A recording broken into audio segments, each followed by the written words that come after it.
At a bustling marketplace, a group of arrogant bikers stirs up chaos, harassing locals for fun.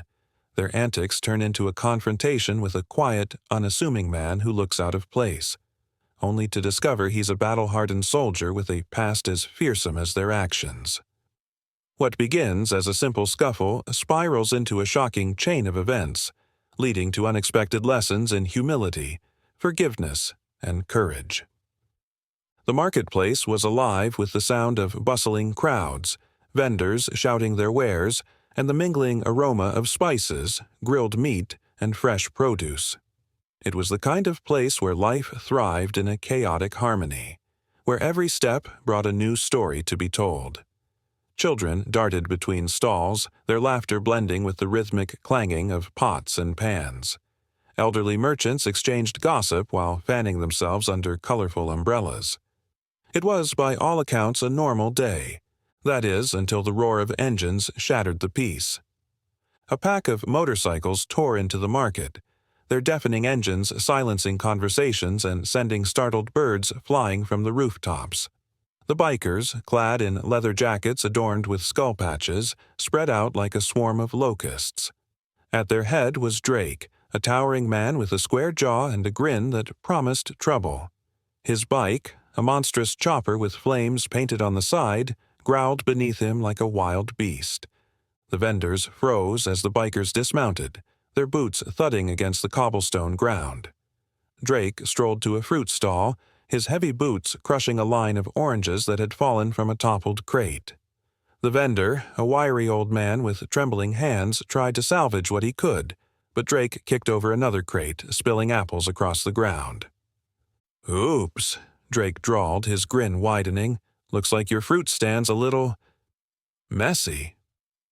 The old man stammered, his voice barely audible. Please, sir, I can't afford this." Drake leaned in, his voice low and menacing. "Maybe you should have thought of that before setting up shop in our territory." The other bikers laughed, their voices echoing off the walls of nearby buildings. One of them, a wiry man with a snake tattoo coiled around his neck, grabbed a handful of apples and took a bite, spitting the pieces onto the ground. The scene was unfolding like a slow-motion nightmare. No one dared to intervene. The vendors who had once filled the air with shouts of their goods now stood silent, their faces etched with fear. Some whispered prayers, while others turned away, unwilling to risk the wrath of the gang. Then, from the crowd, a voice broke the silence. "Enough!" All eyes turned to the source of the voice. Standing in the shadow of a cloth awning was a man who looked utterly unremarkable. Neil was of average height and build, his plain shirt and jeans making him blend in with the crowd. But there was something about the way he stood. His posture was relaxed, yet deliberate, like a coiled spring waiting to release. Drake's grin faltered for a moment before he laughed. "And who are you supposed to be? Some kind of hero?" Neil stepped forward, his movements measured and calm. He didn't raise his voice, but there was an authority in his tone that demanded attention. "You've had your fun. Leave." The bikers exchanged glances before bursting into laughter. Drake slapped a hand on Snake's shoulder. "Looks like we've got ourselves a knight in shining armor." Neil didn't flinch. His eyes remained locked on Drake's, unwavering. "You don't want to do this," he said simply.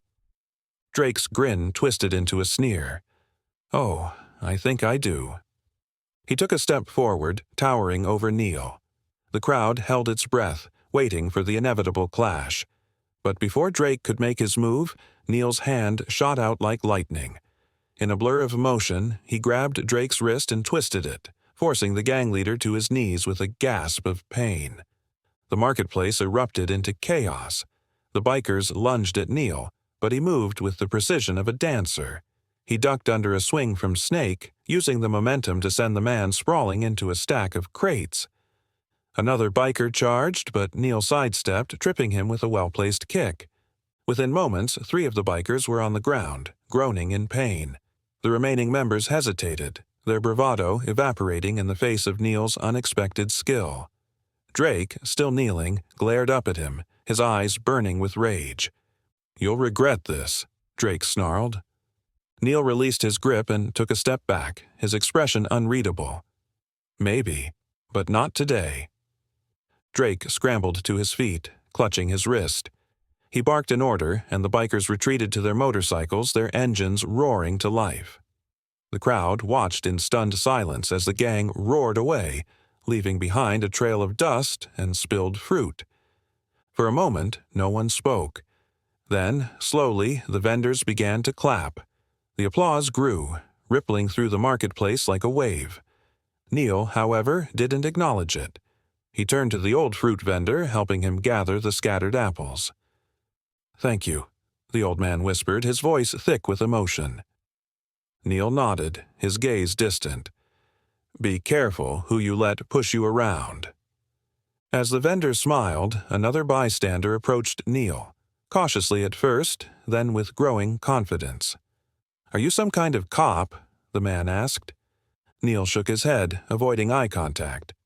"Just passing through." With that, he disappeared into the crowd, leaving the marketplace buzzing with whispers of the quiet man who had stood up to the bikers. Little did they know, this was only the beginning. Somewhere beyond the marketplace, the bikers regrouped, their pride wounded and their leader seething with rage. Drake wasn't just angry, he was plotting. And in the distance, Neil, now out of sight, adjusted his shirt to reveal a scar, a silent reminder of a past that had taught him one thing: never let bullies thrive. The marketplace had no idea how much they would owe to the unassuming man who had come and gone like the wind. The sun dipped lower on the horizon, casting long shadows across the marketplace as Neil walked the quiet streets. The earlier confrontation lingered in his mind, though his face betrayed nothing. He had hoped to blend into the crowd, to pass through this town unnoticed. But life had a way of testing him, even when he sought peace. The vendors cautiously returned to their routines, whispering about the stranger who had stood up to the gang. Neil heard snippets of their conversations but paid no attention. He moved toward a modest inn where he planned to spend the night, unaware that Drake wasn't the type to let humiliation go unanswered. The bikers regrouped at a rundown bar on the outskirts of town. The room smelled of stale beer and sweat, the jukebox in the corner playing an out-of-tune country song. Drake sat at the bar nursing a bottle of whiskey, his bandaged wrist resting on the counter. His second-in-command, Snake, leaned against the wall, his tattooed arms crossed. "We can't let this go, boss," Snake said, his voice dripping with anger. "The guys are talking. They think you're weak." Drake's jaw tightened, his fingers curling into a fist. "Weak? I showed restraint. That's what a leader does." Snake snorted. "Yeah, well, restraint doesn't look so good when you're on your knees in the middle of a market." Drake slammed the bottle down, the sound echoing through the bar. The room fell silent. Standing, he towered over the others, his eyes blazing. "Enough! We're going to find that punk and show him what happens when you mess with us." The bikers cheered. Drake sent some to gather intel on Neil's whereabouts while others prepped their bikes for a nighttime ride. Meanwhile, Neil sat in a corner booth at the inn's small restaurant, eating mechanically. The quiet hum of conversation around him contrasted with the chaos of the afternoon. But the peace wouldn't last. A young woman named Maria, the innkeeper's daughter, approached his table carrying a pot of coffee. "You're the guy from the market, right?" Neil looked up. "Just passing through." Maria poured him a cup, her hands trembling slightly. "What you did today, it was brave, but those bikers won't let it go." Neil sighed. "I'm not looking for trouble." "Well, trouble's looking for you," Maria said softly. "Drake's gang runs this town. They always come after people who stand up to them." Neil met her gaze, his expression calm but firm. "I'll handle it." Maria hesitated but nodded. She sensed Neil was a man of few words. As she walked away, she couldn't shake the feeling that things were about to get worse. Later that night, the roar of motorcycles broke the town's stillness. Neil, sitting by the window of his room, watched headlights sweep across the streets like searchlights.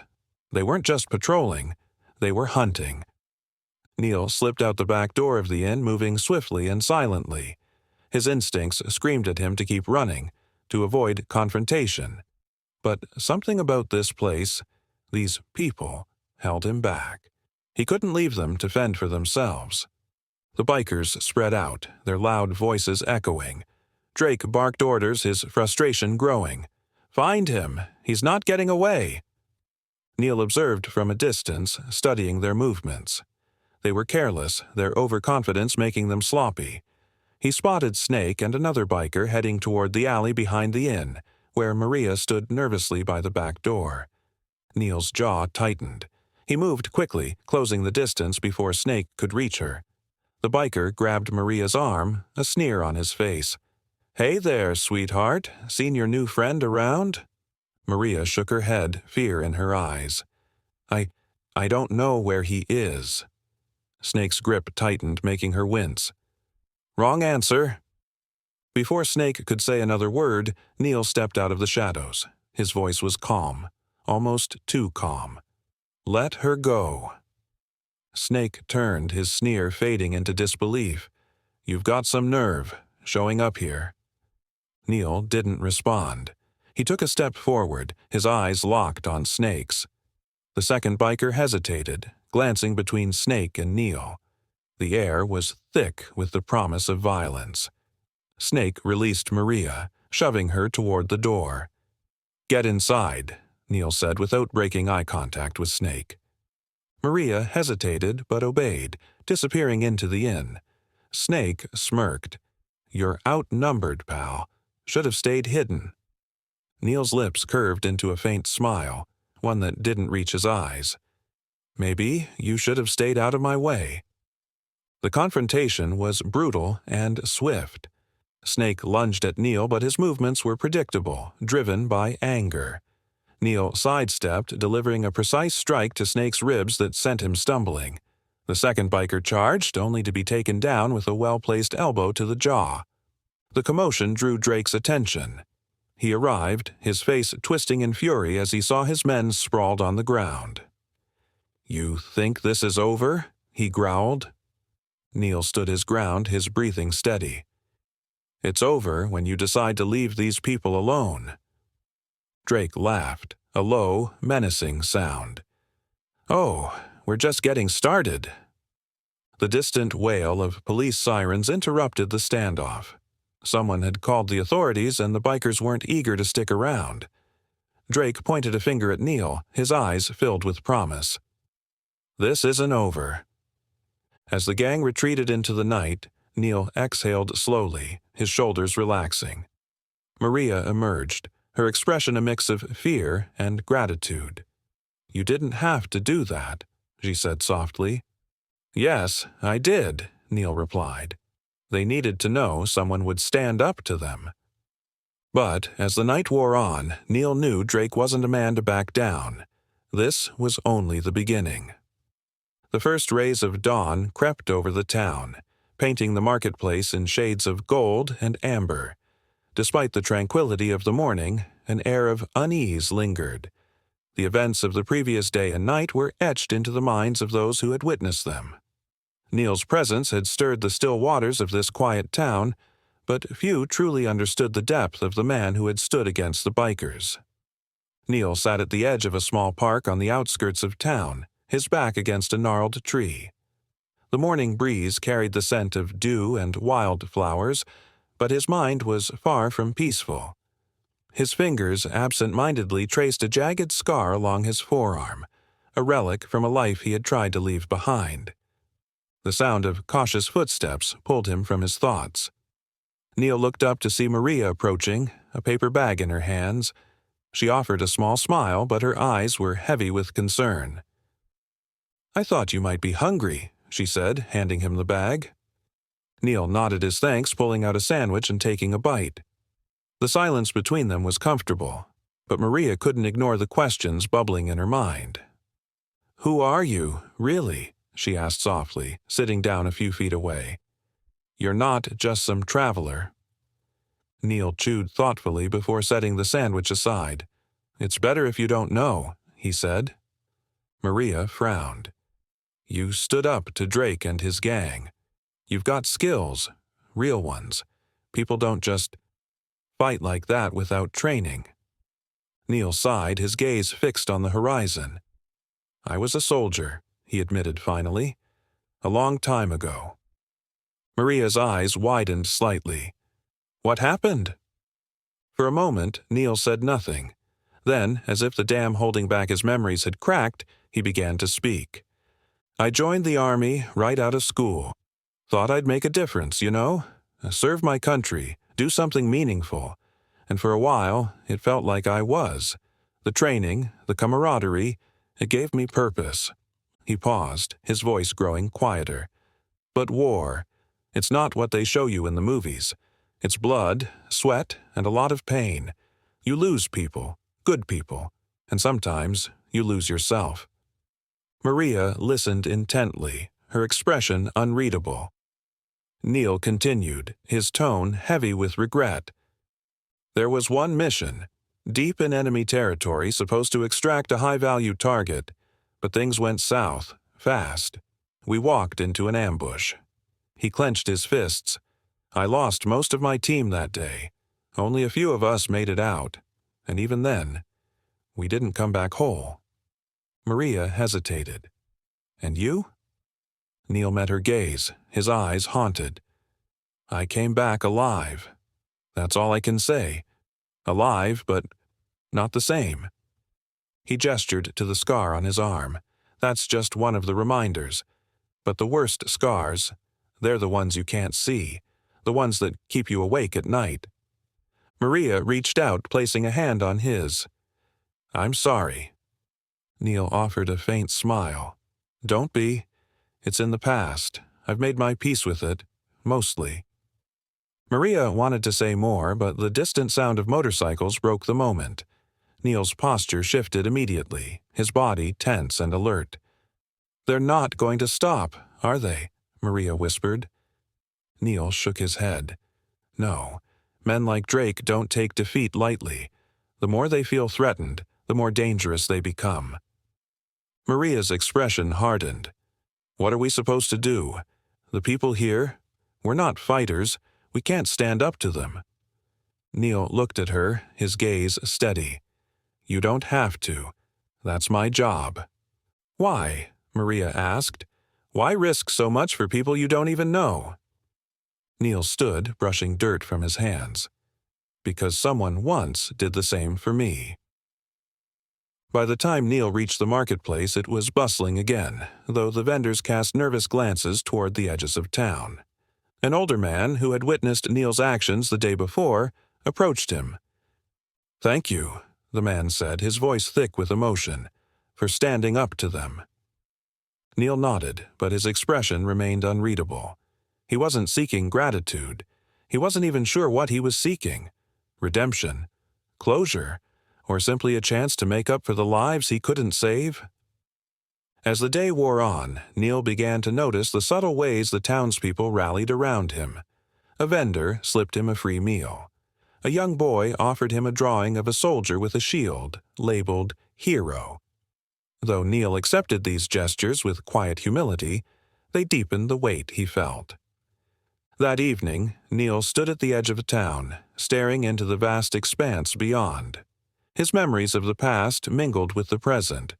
He had left the battlefield, but the fight had followed him here. The sound of approaching footsteps pulled him from his thoughts. It was Maria again, holding a small lantern. "Whatever you're planning," she said, "you don't have to do it alone." Neil glanced at her, a flicker of gratitude in his eyes. "I appreciate that. But this isn't your fight." Maria's jaw set stubbornly. "It is now. This is our home. If you're willing to risk everything for us, the least we can do is stand with you." Neil studied her for a long moment before nodding. "All right, but if we're going to do this, we do it smart. No one gets hurt unless it's absolutely necessary." As they stood there, the quiet resolve in their expressions mirrored the determination growing in the town. The bikers might have underestimated Neil, but they hadn't reckoned with the strength of a community willing to fight for survival. The first battle was over, but the war was just beginning. The day wore on with an uneasy tension that seemed to seep into every corner of the town. Although the marketplace bustled with activity, an undercurrent of fear lingered. Conversations were hushed, eyes darted toward the horizon, and every distant roar of an engine sent hearts racing. Neil spent the morning surveying the town. His sharp eyes took in every alleyway, entry point, and weak spot. Though his demeanor was calm, his mind worked like a machine, cataloging every detail. He knew the bikers wouldn't stay away for long, and when they returned, it wouldn't just be for intimidation, it would be for domination. Maria followed him at a distance, occasionally offering input about the town's layout. "That street leads to the main road out of town," she said, pointing. "They've used it before to cut off deliveries and extort the drivers." Neil nodded. "We'll need to block it. If we control their movement, we control the fight." Maria frowned. "Fight? You think it's going to come to that?" Neil turned to face her, his expression serious. "People like Drake don't back down just because someone stood up to them. They escalate, and if they think this town is weak, they'll crush it to make an example." Maria's eyes widened, but she swallowed her fear. "What can we do?" "Prepare," Neil said simply, "and hope it doesn't come to the worst." By afternoon, Neil had gathered a small group of townspeople willing to help. Carmen, the owner of the local hardware store, stepped forward first. "I'm not much of a fighter," she said, "but I've got supplies, tools, nails, wood, whatever you need." Neil nodded. "Good. We'll need barriers at key points around the market, anything to slow them down." Others chimed in with offers of assistance. A retired mechanic volunteered to rig up makeshift traps. Younger men offered their strength to build defenses. Even older vendors contributed, their faces grim with determination. Neil laid out a plan, using a rough map of the town sketched on a piece of cardboard. He pointed to key choke points and explained how to fortify them. "The idea isn't to fight them head-on," he said. "We delay, confuse, and control their movements. If we keep them scattered, they lose their advantage." Maria watched in awe as Neil coordinated the efforts with the precision of a seasoned leader. Despite his reluctance to talk about his past, it was clear that his military training ran deep. As the sun dipped toward the horizon, the first defenses took shape. Wooden barriers were erected at the marketplace entrances. Carts and crates became barricades, and sharp nails were embedded into planks to deter vehicles.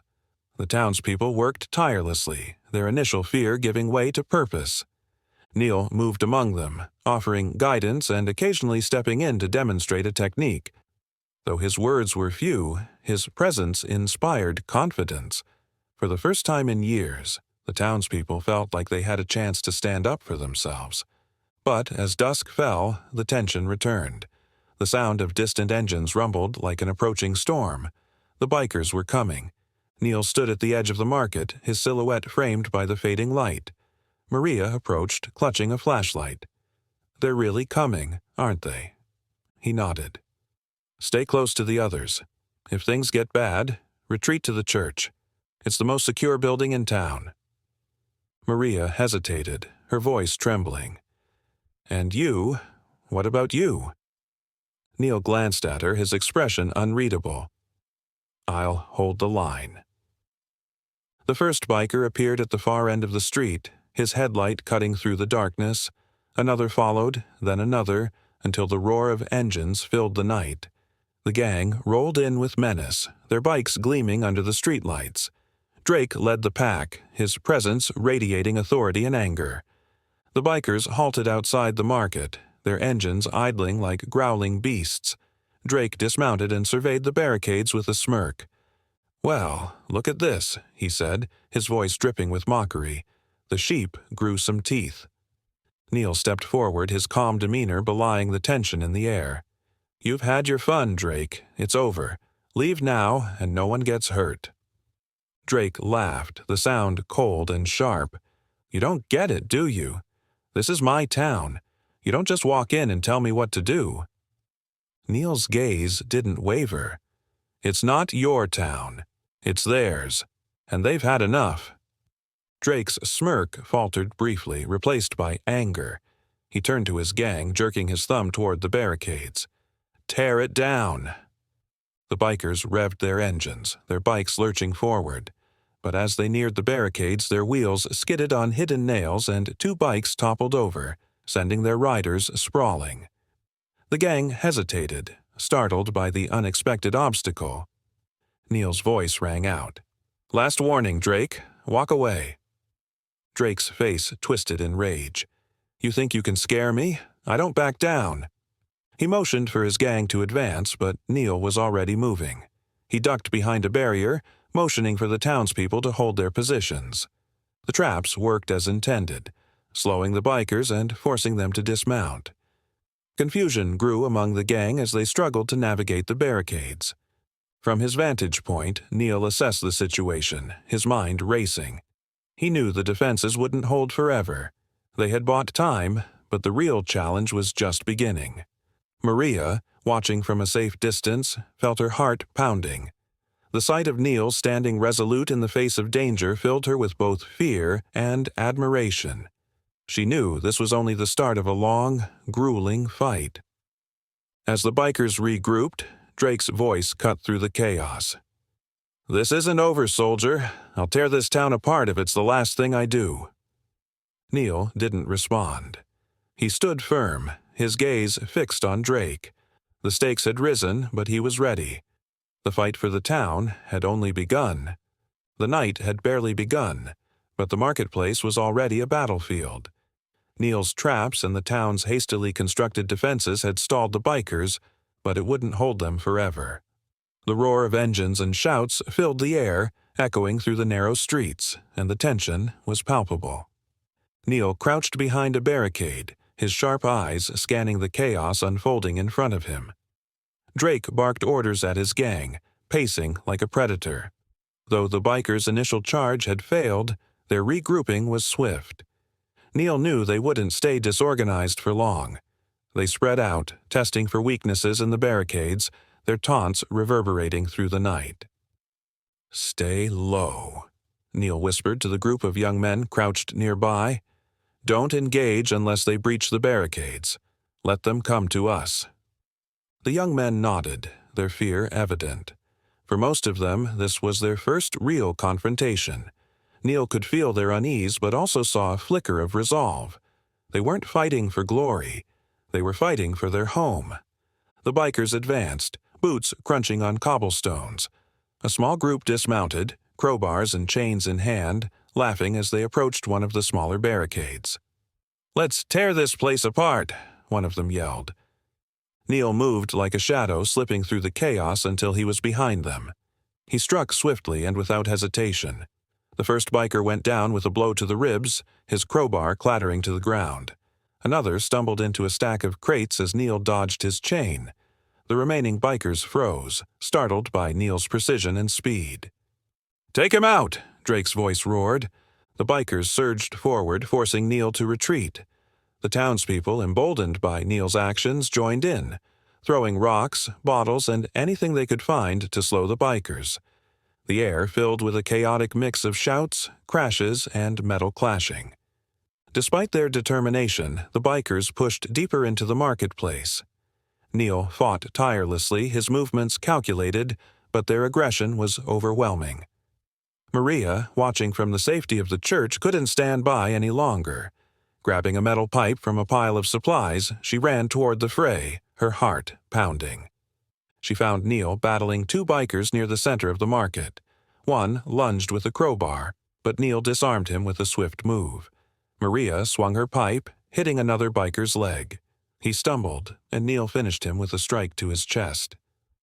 "What are you doing here?" Neil demanded, his voice sharp. "Helping," Maria replied, gripping the pipe tightly. Neil frowned but didn't argue. "Stay close. Don't be reckless."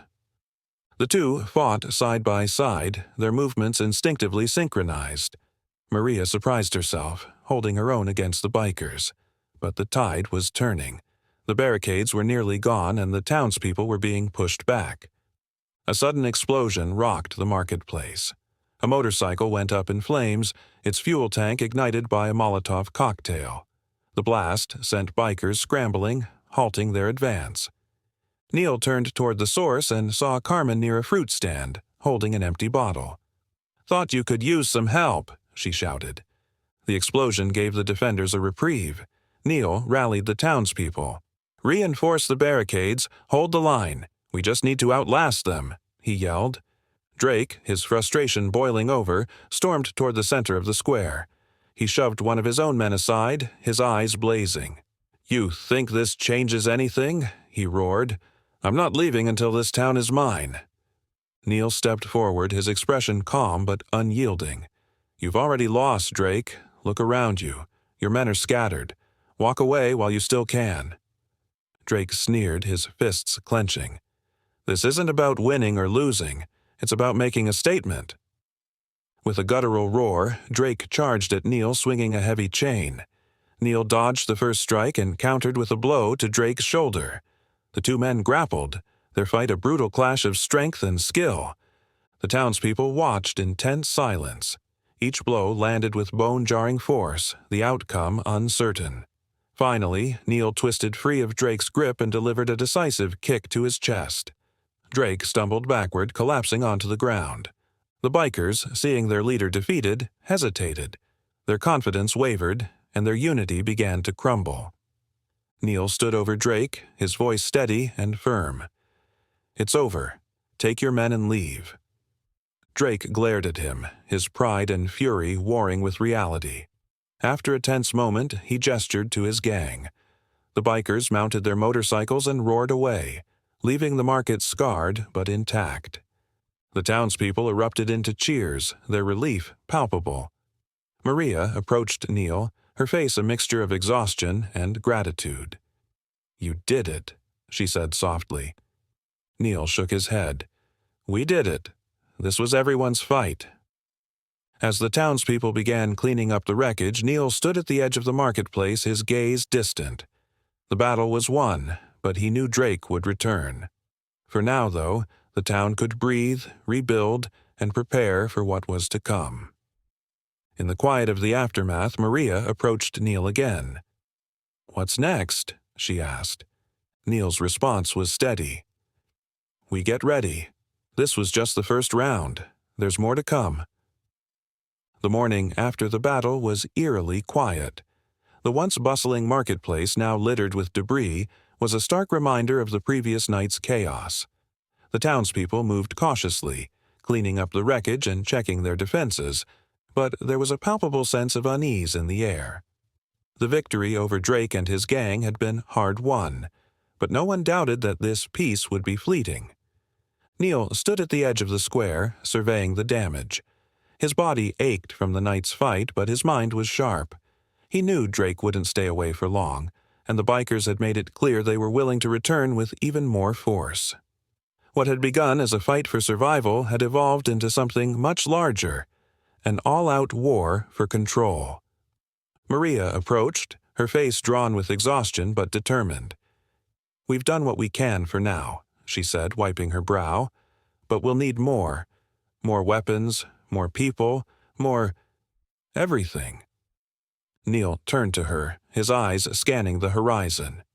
"You're right, but we don't have time for any of that. We need to be ready for when they come back." He wasn't just talking about the bikers. He was talking about the other threat that loomed, one that had been a part of his past, a part he thought he'd left behind. That afternoon, Neil went to the town's only small arms dealer, a man named Gregor who ran a rickety shop out of his home at the far edge of town. The building was tucked between two larger structures, and it was easy to miss if you didn't know it was there. Gregor had been supplying the town with hunting rifles and a few handguns, but now, with the bikers escalating, Neil needed more. Inside the shop, the air was thick with dust and the smell of old gun oil. Gregor was hunched over a workbench cleaning a shotgun when Neil walked in. The man didn't look up, but he didn't need to.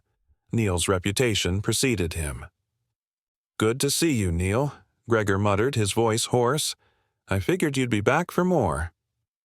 "I need everything you've got," Neil said, "and I don't have time for small talk." Gregor nodded and set the shotgun down. "It's all here. Rifles, pistols, ammo, and a few grenades if you're feeling fancy, but you'll have to make do with what I can get. The bigger stuff, well, that's harder to come by these days." Neil ran his hand over the counter, his eyes focused on the various firearms scattered around the small shop. His thoughts drifted back to the military, back to the days when he had been armed with the best equipment available. Those days felt like a lifetime ago, but the instincts had stayed with him. He didn't need fancy weapons. He just needed enough to get the job done. "I'll take everything you've got," Neil said, his voice firm, "and keep it quiet. If anyone else comes looking, tell them you've sold out. Understand?" Gregor gave him a slow nod. "I know what's at stake, Neil. Don't worry."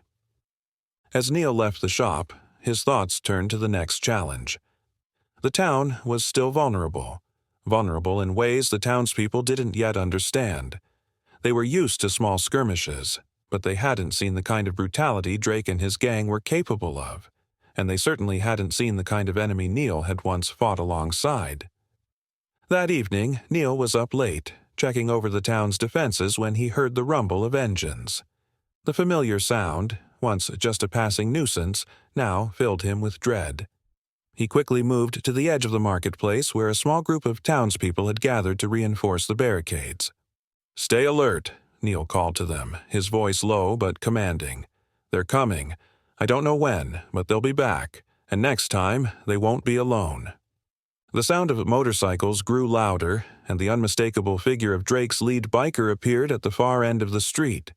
He revved his engine, making his presence known. Neil's pulse quickened, his hand instinctively going to the handgun he'd recently acquired from Gregor.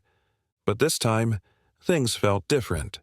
The bikers weren't charging the marketplace like before. Instead, they were circling the outskirts of town, as if testing the waters, waiting for something. The tension in the air was thick enough to cut with a knife. Neil held his position, watching them, waiting for any sign of what they were planning. It was a standoff, one that could go either way. Maria appeared beside him, her hand resting on the makeshift rifle she had been using. "What are they doing?" she whispered. "I don't know," Neil muttered, his gaze fixed on the bikers. "But they're planning something. They're waiting for us to make a move." Suddenly, the sound of a horn blared, and the group of bikers in the distance sped up, turning toward the town at full throttle. Neil's heart sank. "They're coming," he said urgently. "Get everyone back to the square. We need to hold them off now." As the bikers charged, Neil and the townspeople scrambled into position. The barricades, though sturdy, weren't enough to withstand a full-on assault. The bikers were fast, and they had the advantage of numbers. Neil was the first to take cover behind a wooden crate as the first wave of bikers slammed into the defenses. His mind raced. He had hoped to avoid another direct confrontation, but now it was clear. This wasn't a test run. The bikers were making their move, and they were determined to break the town's will. Maria rushed to his side, her face pale but determined. "What now?" she asked, her voice tense. Neil's eyes narrowed. "Now, we fight." The first crash of metal against wood echoed through the marketplace as the bikers collided with the barricades. But it wasn't the sound of a full assault. It was the sound of something far worse. A trap being sprung. From behind a nearby building, a small group of bikers emerged, flanking the defenders. Neil's stomach dropped. They'd been outmaneuvered. With a sharp exhale, Neil adjusted his position. "Fall back to the square," he commanded. "We can't hold them here." The battle had begun, and this time it was closer than ever. The aftermath of the bikers' latest assault was a grim reminder of the town's vulnerability. Though they had repelled the first wave, Neil knew it was only a temporary victory. The streets were filled with the quiet hum of a community trying to recover, the air thick with tension. The distant sound of motorcycles still lingered in the back of Neil's mind, and he knew it was only a matter of time before the bikers came back with a vengeance. Neil walked the streets of the town early the next morning, his eyes scanning the edges of the square. It had been a restless night. His mind had been clouded with memories of the past, of battles fought on distant shores, of comrades lost. The dust of war was still fresh in his mind, and despite his best efforts to bury it, it never quite left. As he moved through the town, he passed a small group of children playing near the old fountain. Their laughter was a stark contrast to the weight he carried, and it reminded him of why he was fighting. This wasn't just about survival, it was about protecting what mattered. His thoughts were interrupted by the voice of Maria. She was standing at the edge of the square, her gaze fixed on the horizon. She had been quiet since the battle, and Neil could tell she was struggling to process everything that had happened. "Neil," she said softly, her voice almost lost in the morning breeze. "What's the plan? We can't keep living like this, waiting for them to show up again." Neil glanced over at her, his face unreadable. He understood her frustration. The town was tired, and the people were growing weary of the constant threat hanging over them. But Neil knew something that they didn't. The bikers weren't just here for the town. They were here for him. "I'm not going to let them destroy this place," Neil said, his voice steady. "But I'm not going to make the same mistake I made before. We're not just going to fight blindly. We need to hit them where it hurts." Maria turned to him, her expression curious but concerned. "What do you mean?" Neil took a deep breath, his gaze focused on the distance. He knew that this wasn't just about fighting off a gang. This was about something much bigger. It was about the code he had followed for years, the code that had guided him through his darkest moments. "It's a principle I've lived by," Neil said, his voice quiet but firm. "A code of honor. It's not just about defeating your enemies. It's about fighting with purpose, fighting for the right reasons. You don't fight to conquer or to kill. You fight to protect, to preserve what you've got." Maria nodded slowly, understanding the weight behind his words. She had seen the way Neil moved in battle, methodical, precise, and always with purpose. But there was more to him than just being a soldier. There was a code he lived by, one that didn't allow for unnecessary violence. He wasn't the kind of man to take pleasure in bloodshed, even if he had been trained for it. "You're talking about making them feel what they've done," Maria said quietly. "Hit them in a way they can't ignore." Neil turned to her, his eyes meeting hers. "Exactly. We don't need to wipe them out. We need to make them realize they've underestimated us. They're not just attacking a town. They're attacking something more, and we have to make them understand that." Maria's eyes softened. "How do you plan to do that?" Neil paused, the weight of his thoughts pressing against him. "It's not just about the next fight," he said. "It's about making them regret ever crossing us. It's about leaving a mark, a warning that they can't just come in and take what they want." Maria was quiet for a moment before speaking again. "But how do you fight someone like that? Someone who doesn't care about what they destroy?" Neil took a deep breath, his gaze shifting toward the horizon. "You fight smart," he said. "You fight with purpose. You make them feel the consequences of their actions, and you make sure they know they can't win by brute force alone." As the sun climbed higher, Neil made his way to the edge of town where the town's small militia was gathering. He could feel the tension in the air. The people were ready, but they were unsure. They weren't soldiers. They weren't trained for this kind of fight. Neil understood their fear, but he also knew that fear could be turned into something more. As he arrived, the militia looked up at him, waiting for his orders. He saw the faces of men and women, some older, some younger, all with the same look of determination. They had heard about the battles fought in the past, the wars that Neil had been a part of, but they hadn't experienced it themselves. They were scared, but they were ready to fight.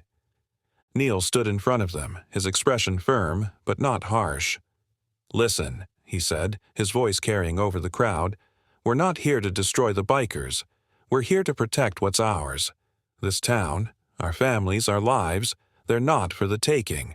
You don't fight to kill. You fight to defend. And when the time comes, you remember that." He looked around at the faces before him, seeing the flicker of understanding in their eyes. "We'll do this right. We'll do this the way it needs to be done. We'll fight on our terms, and we'll make sure they remember who we are." As the militia gathered around Neil, readying themselves for the next stage of the battle, Maria stepped forward. "Do you really think they'll listen?" she asked, her voice skeptical but hopeful. Neil turned to her, his face set with determination. "They'll listen, because we're not going to give them a choice." And with that, they prepared. The code of honor wasn't just something Neil believed in. It was something he lived by, and in that moment, it was the only thing that mattered. The morning sun hung low in the sky, casting long shadows over the marketplace as the town slowly recovered from the previous night's chaos. Despite the victory, Neil knew the battle was far from over. Drake's men, though scattered, had not been fully defeated. They would return with reinforcements, and when they did, they would be more dangerous than ever. Neil's instincts, honed from years of combat, told him the bikers were already regrouping. Meanwhile, Drake was not one to take defeat lightly. The loss, though humiliating, had only fueled his rage. The power he once held over the town was slipping, and the only thing that kept him going was the need to prove himself. His ego demanded vengeance. By midday, word began to spread across the nearby town that Drake had enlisted more bikers from a gang known for their ruthlessness. The reinforcements were bigger, angrier, and more determined. The bikers weren't just coming to reclaim what they had lost. They were coming to make an example of Neil and the townspeople. Their arrival would be swift, and Neil knew the town would be the first to feel their wrath. It didn't take long for the bikers to make their presence known. The sound of motorcycles roared through the streets, causing panic among the townspeople. Some fled in fear, while others took up arms, ready to defend their homes.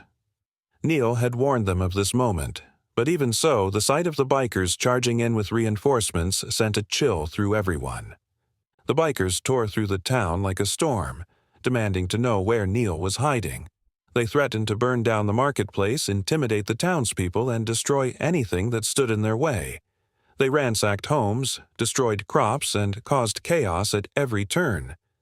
But despite the fear and damage, one thing became clear. The more they terrorized the town, the more the community rallied together. Neil had expected this. He had anticipated that the bikers' hunt for him would bring them closer to the community. What he hadn't counted on was how it would inspire them to fight back, not just to protect themselves, but to protect something greater than themselves.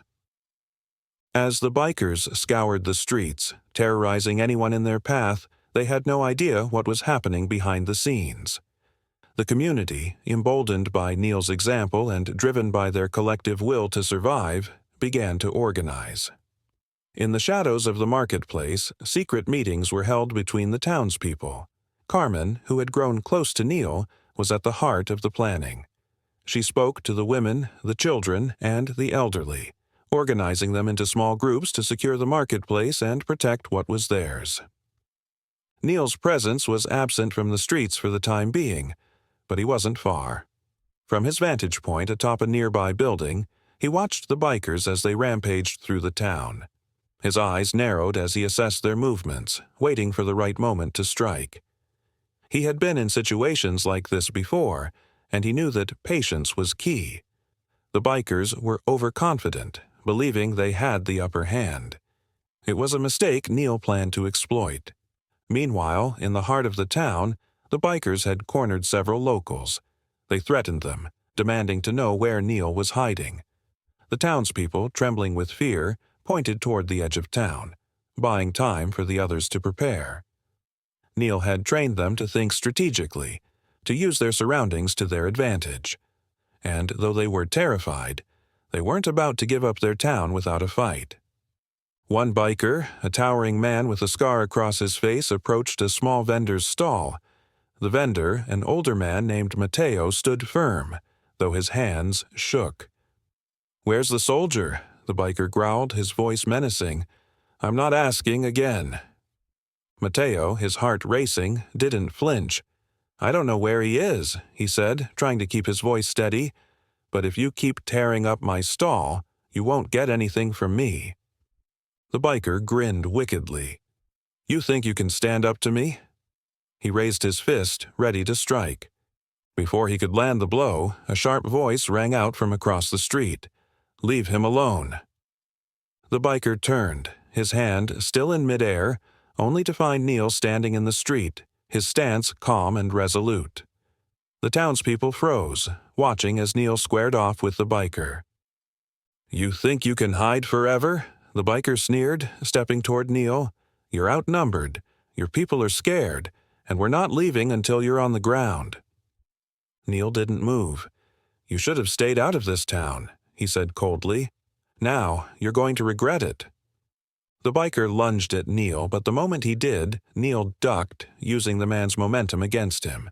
In a fluid motion, Neil tripped the biker, sending him crashing to the ground. The sound of the fall echoed through the street, catching the attention of the other bikers. "Get him!" one of them shouted, and the group rushed forward, eager for revenge. But Neil had a plan. As the bikers charged, he signaled to the hidden townspeople who emerged from the shadows and blocked their path. The bikers paused, realizing they had walked into a trap. "You're not so tough when you're not terrorizing the helpless," Neil said, his voice steady as he prepared to fight. The bikers hesitated, uncertainty creeping into their ranks. They hadn't expected the townspeople to fight back, and as Neil stood tall, a fierce determination in his eyes, they realized something. They had underestimated this place. The echo of Neil's confrontation with the bikers spread quickly through the town. The tension, which had gripped the streets for weeks, suddenly shifted. It was no longer just about survival. It was about standing up, about fighting back. In the days following Neil's display of strength, something shifted in the hearts of the townspeople. The fear, once palpable in every conversation, began to ebb away. A sense of purpose began to take root. It was small at first, nothing more than a few quiet conversations between neighbors in their homes, but by the end of the week, it had spread like wildfire. The people of the marketplace, who had once lived in fear of the bikers, now stood tall with resolve in their eyes. They weren't going to let a gang dictate their lives anymore. It all began in the evenings, after the sun dipped behind the mountains and the town was bathed in twilight. Families gathered in secret to discuss what had been done and what needed to be done next. They spoke in hushed voices, wary of the bikers who had been patrolling nearby. But the fear wasn't there anymore. There was a quiet strength in the conversations, a determination to protect their homes. Carmen, having grown close to Neil in the aftermath of the first major fight, took the lead in these secret meetings. She had been the first to step forward when the town was being terrorized by the bikers. Now she stood as a symbol of resistance, rallying the people. "We don't have to fight like they do," Carmen told the group one evening, her voice steady but filled with passion. "We don't need to use brute force. We have our wits, we have our strength, and we have each other. Neil showed us that." There was an unspoken agreement among the townspeople. If they were going to face the bikers, they needed to be united. They had seen what Neil was capable of when he was on his own, but they also understood that their chances were slim if they didn't work together. So, in the quiet of the night, they began to plan. Maria, who had grown into one of the most vocal supporters of Neil's approach, joined Carmen in organizing the townspeople. They began creating small yet effective defenses throughout the town, making use of everything they had at their disposal. They worked together to reinforce buildings, stockpile food and water, and prepare for the next encounter with the bikers. The elderly, the children, and even those who had never picked up a weapon before played their part. Some took to strengthening barricades, while others focused on the less glamorous tasks: mending clothes, preparing traps, and ensuring the safety of the community's most vulnerable. They turned their homes into shelters and organized guard shifts to watch for the bikers. Neil, watching from the sidelines, couldn't help but feel a sense of pride. The town had come together in a way he hadn't anticipated. His earlier reservations, the doubt about whether they could really stand on their own, were slowly melting away. He had trained many soldiers in his life, but there was something different about this group. They weren't soldiers, but their will to protect was stronger than any military force he had ever seen. As the days passed, Neil's role in the community shifted. He wasn't just a warrior anymore. He had become a mentor, a teacher. He shared the knowledge he had accumulated over the years, teaching the townspeople how to fight smart, not just hard. He explained the importance of timing, strategy, and psychology in battle, drawing from his military past to show them how they could use their environment to their advantage. One afternoon, as Neil was demonstrating how to use simple traps to disable an attacker, Carmen approached him. "You've done more than just teach them how to fight," she said quietly. "You've given them a sense of hope. They believe in themselves now, Neil, and that's something more powerful than any weapon." Neil smiled faintly, his eyes scanning the horizon. "Hope is a dangerous thing to give someone," he replied softly.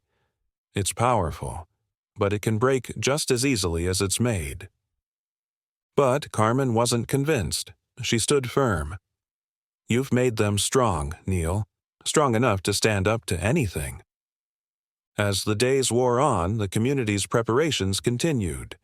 The bikers hadn't been seen for a few days, and the quiet had begun to unsettle some of the townspeople. But Neil knew it wasn't over. They were waiting for the right moment, biding their time. Then, one morning, a group of scouts returned to the town, breathless and panicked. They had seen bikers gathering at the edge of the forest. The reinforcements Drake had brought in were preparing for their next move. The time had come. The community was ready, but they were not just ready to fight. They were ready to win.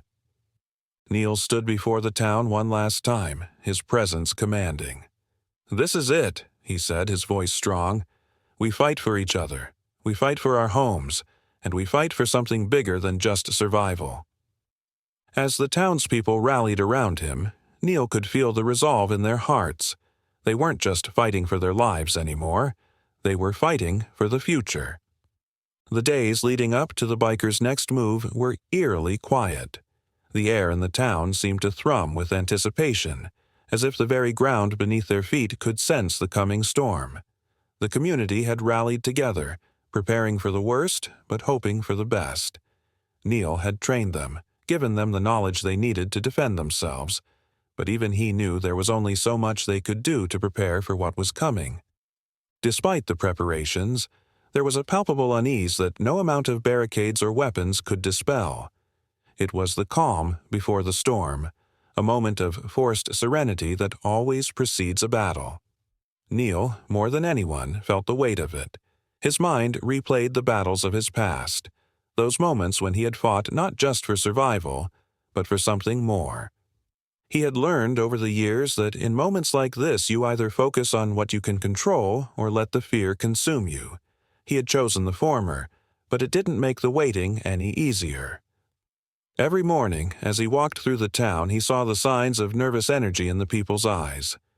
They were doing everything they could to prepare, but everyone knew that there was only so much you could do when your enemy was as unpredictable as Drake and his gang.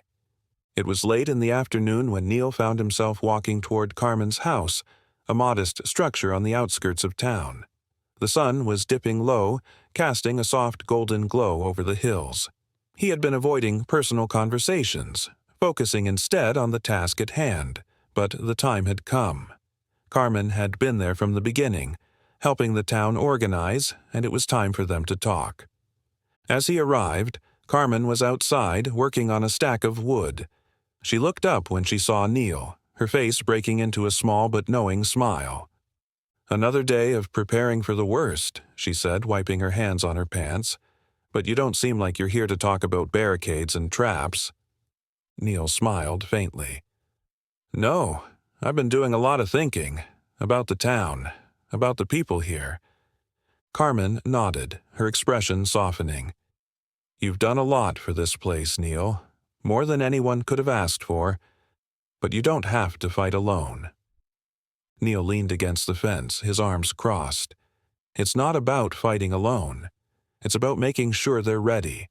I've trained them, given them the tools, but when the bikers show up, it's not going to be enough. Not everyone's prepared for what's coming."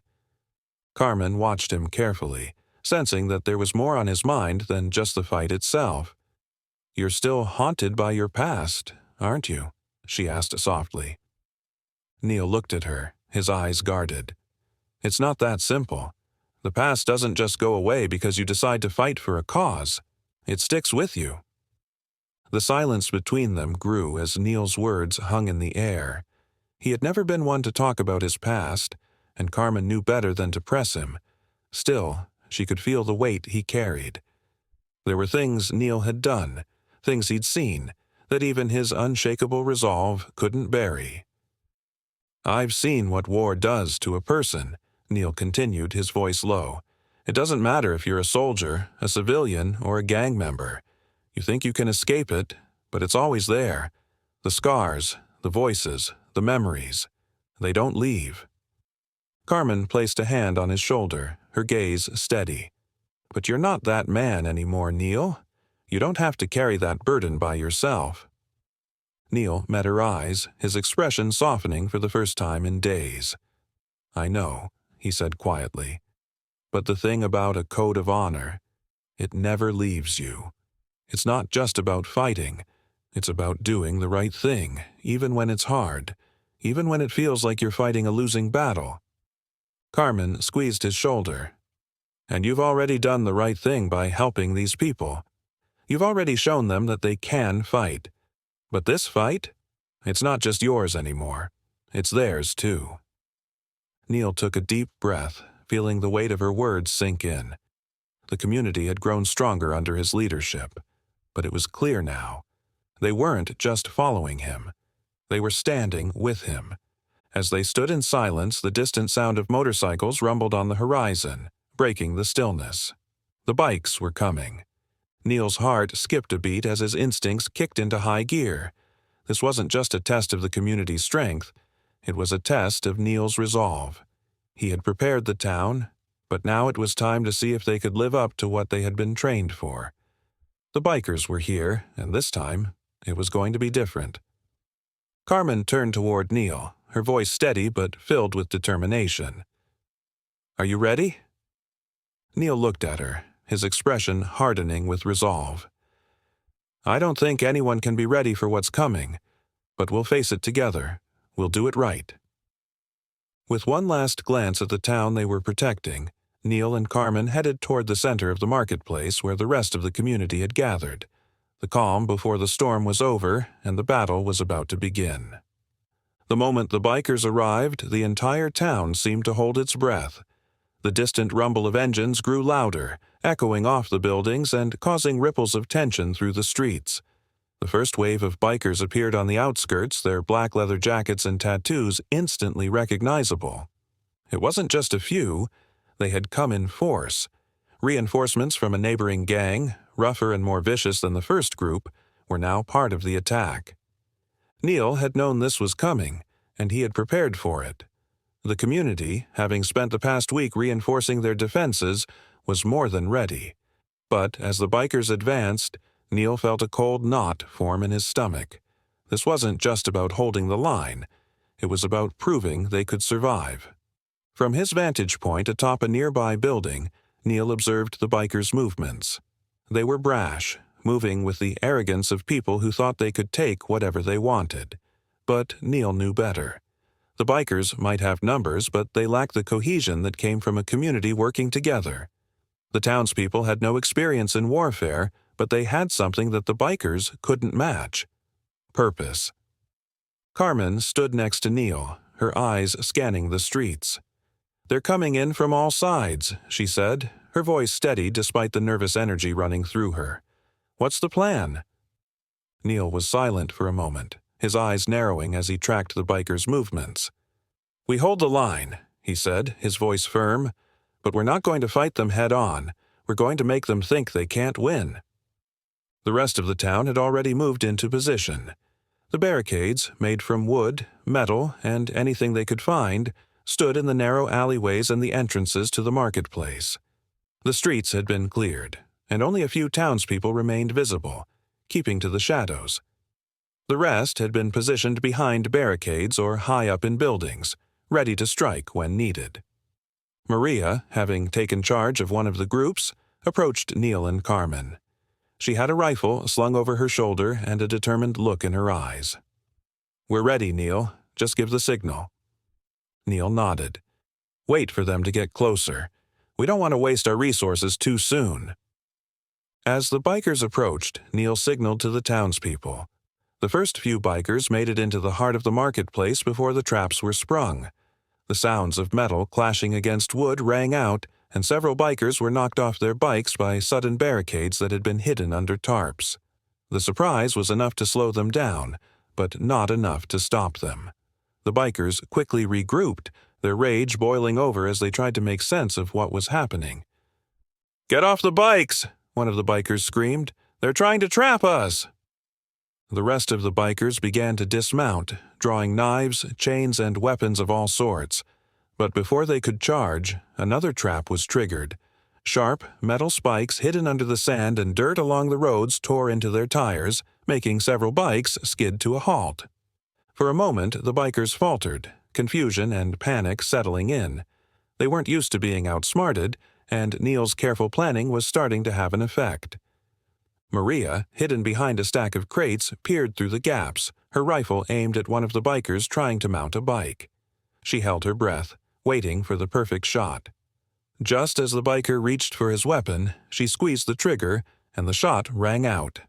The biker collapsed, and chaos ensued. Some bikers scrambled to find cover, while others ran toward the barricades, realizing that they were in more trouble than they had anticipated. Neil moved quickly, directing the townspeople to keep the pressure on without overextending themselves. "We don't need to kill them," Neil reminded them over the radio. "Just slow them down, make them think twice. We're not here to fight to the death, we're here to win." Meanwhile, Drake, who had been watching from behind a group of bikers, clenched his fists. He couldn't believe the town had put up this much resistance. His confidence was wavering, and he could feel his temper flaring. He had underestimated Neil, and now it was costing him. Neil was the one who first saw Drake moving toward the front of the group. "There he is," Neil said, his voice cold. "Stay focused. He's just one man." Carmen nodded, her eyes narrowing as she watched Drake's movements. "We can handle him," she said, voice tight with anticipation. "But we can't let up. Not yet." The battle waged on, but the bikers' resolve was beginning to crumble. They hadn't anticipated such a fierce defense. Each time they thought they were gaining ground, another trap, another shot, would send them retreating again. The townspeople, inspired by Neil's leadership, fought not just for survival, but for their freedom. Drake, frustrated and furious, motioned for his gang to fall back. "Regroup," he shouted. "We're not finished yet. We'll burn this place to the ground if we have to." But as the bikers slowly pulled back, Neil stood tall at the front of the marketplace, looking down at them. "It's over, Drake," he called out, his voice steady and sure. "You're not welcome here." For a long moment, Drake stared at Neil, his chest heaving with anger. Finally, with a growl, he turned on his heel and motioned for his men to follow. The bikers began to retreat, the fight leaving them. Their heads hung low. Neil's heart pounded in his chest, but he didn't move. The townspeople were already cheering, but Neil knew this wasn't the end. It was just a battle in a larger war. As he turned to look at the group of people behind him, he saw the hope in their eyes. They had stood their ground, and together they had won. The aftermath of the battle was a mix of relief and exhaustion.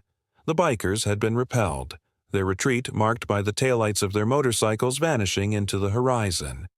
The community had stood its ground, but the victory felt hollow in the air, as if the real test was yet to come. Neil stood in the heart of the marketplace, watching as the townspeople slowly came together to assess the damage.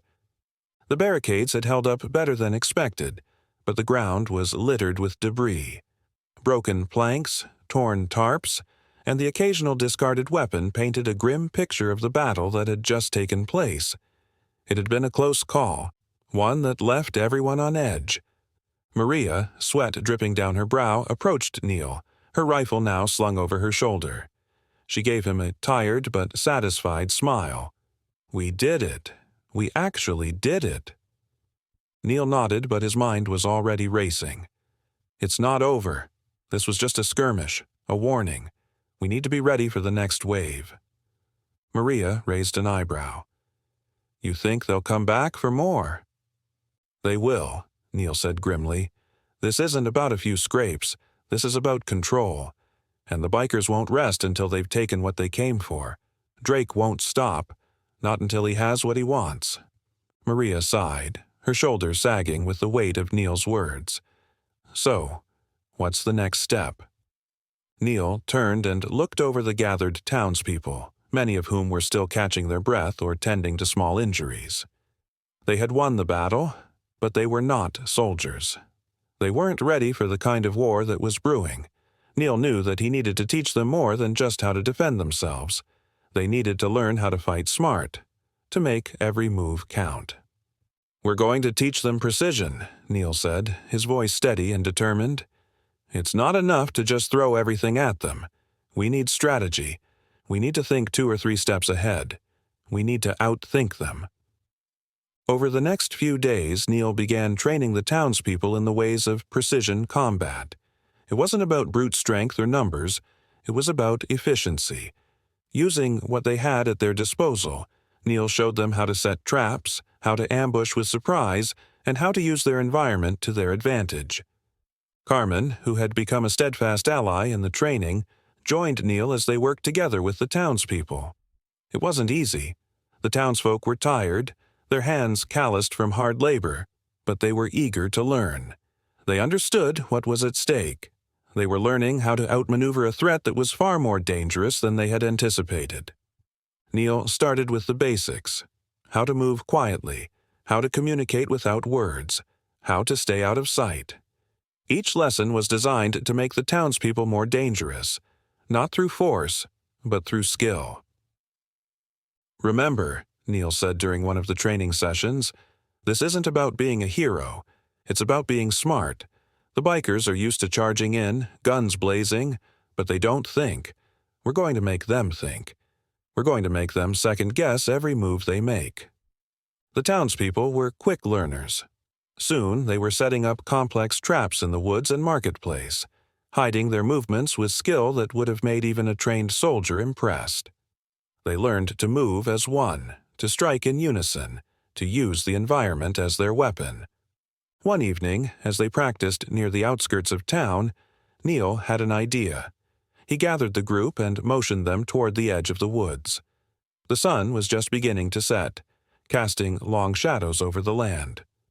"I want to try something. This time, I'll be the target. I need you all to find me.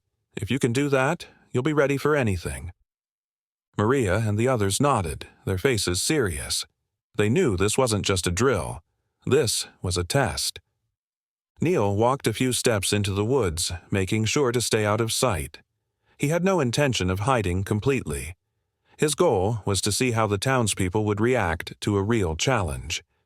He watched as they moved quietly through the trees, signaling each other with subtle hand gestures, relying on their new skills. It was an impressive sight. After several minutes, one of the townspeople spotted Neil's foot behind a tree. They signaled, and the others quickly surrounded his position. Neil couldn't help but smile at their success. They had done it. They had found him, without a single word spoken. "That's how it's done," Neil said, stepping out from behind the tree. "This is how we win. We don't just fight. We think, we adapt, and we survive." The townspeople cheered, their spirits lifted. They had proven to themselves that they could be more than just targets. They could be fighters, strategists, and survivors. Later that night, as Neil and Carmen sat on the roof of a nearby building overlooking the town, Carmen turned to him. "You're really doing it, aren't you? You're teaching them to fight back." Neil looked out at the darkened streets, his mind working through the possibilities. "I'm teaching them to win. We've given them the tools, but they still need the heart to carry them through. It's not just about fighting, it's about fighting with purpose." Carmen smiled softly. "I think they're ready." Neil looked at her, his face expressionless. "We'll see soon enough. The bikers will be back, but this time, we'll be ready." The weight of what was coming hung heavy in the air, but for the first time, Neil felt a flicker of hope. He had trained soldiers before, but this felt different. The people he had trained weren't soldiers, they were survivors, and together they might just have a chance. Drake's grip on his gang was slipping. The defeat at the marketplace had shaken his confidence. He had expected the town to crumble under the weight of his men, but the community had not only held strong, they had fought back with precision and cunning. Drake had never anticipated such a response, and the realization gnawed at him. He had underestimated the people of this town, and now his authority was being questioned. Greg, his second-in-command, watched him closely as they made their way through the makeshift camp. The mood was tense. Drake's anger was palpable, and the men knew better than to cross him right now. Still, there was a growing unease within the gang. The bikers were used to being the ones who instilled fear, not the other way around. "What's the plan, boss?" Greg asked, trying to keep his voice neutral, but the skepticism in his tone was hard to hide. Drake stopped in his tracks, turning to face him. His eyes were narrowed, his jaw clenched. "We go back. We hit them harder. We hit them where it hurts." He paused, his eyes searching the horizon. "They want to play smart? We'll outsmart them. This time, they won't know what hit them." Greg remained silent for a moment, contemplating Drake's words. The last attack had not gone as planned. The town had anticipated their moves, setting up traps and ambushes. The bikers had been caught off guard, and many of them had paid the price. Greg had seen it all too clearly. Drake's arrogance was starting to become a liability. "We need more men, Drake," Greg finally said. "We need backup. We can't keep doing this with the same crew. Those people have gotten smarter. They'll be ready for us again." Drake scoffed, turning away and pacing in the dirt. "I don't need more men. I need to break their spirit. I need to show them that we're not done yet." He paused, turning back to Greg. "We're going to hit them where it hurts, where they least expect it, and we'll keep hitting until they're begging us to leave." Greg frowned, but he said nothing. He had seen the cracks in Drake's leadership before. It had always been about power and control for him, but now there was a hint of desperation in his voice. It wasn't the same confidence Drake used to exude. Greg had seen it in his eyes when they first met, the unshakable belief that he could crush anyone in his path. Now there was doubt. "I'll get the men ready," Greg said, turning away. "But you need to think this through, Drake. We can't afford another failure." As Greg left, Drake stood alone, his mind racing. He knew Greg was right. His leadership was being tested. The bikers had always followed him because he was the strongest, the most ruthless. But now, the cracks were starting to show. The defeat in the marketplace wasn't just a blow to his pride, it was a threat to everything he had built. If he didn't regain control soon, he might lose everything. Meanwhile, back in the town, Neil and the community were hard at work reinforcing their defenses. They had learned the importance of precision in their previous victory, but now they needed to prepare for the inevitable retaliation. Neil knew that the bikers wouldn't stop. They would come back harder, faster, and more vicious. But this time, Neil was ready. The town was ready. "We need to think about what they'll do next," Neil said, addressing the group gathered in the marketplace. "Drake isn't the type to back down. If we let him, he'll keep coming until we're all gone. We need to stay ahead of him, anticipate his next move." Maria, who had become one of Neil's most trusted allies, nodded. "We need to spread out more, make them second-guess every decision, let them think they have us cornered, but then strike when they least expect it." Neil gave a small smile. "Exactly. We need to use their overconfidence against them." He turned to look at the others who were listening intently. "We've trained you all to move as one, to be unpredictable. Now we need to put that to the test.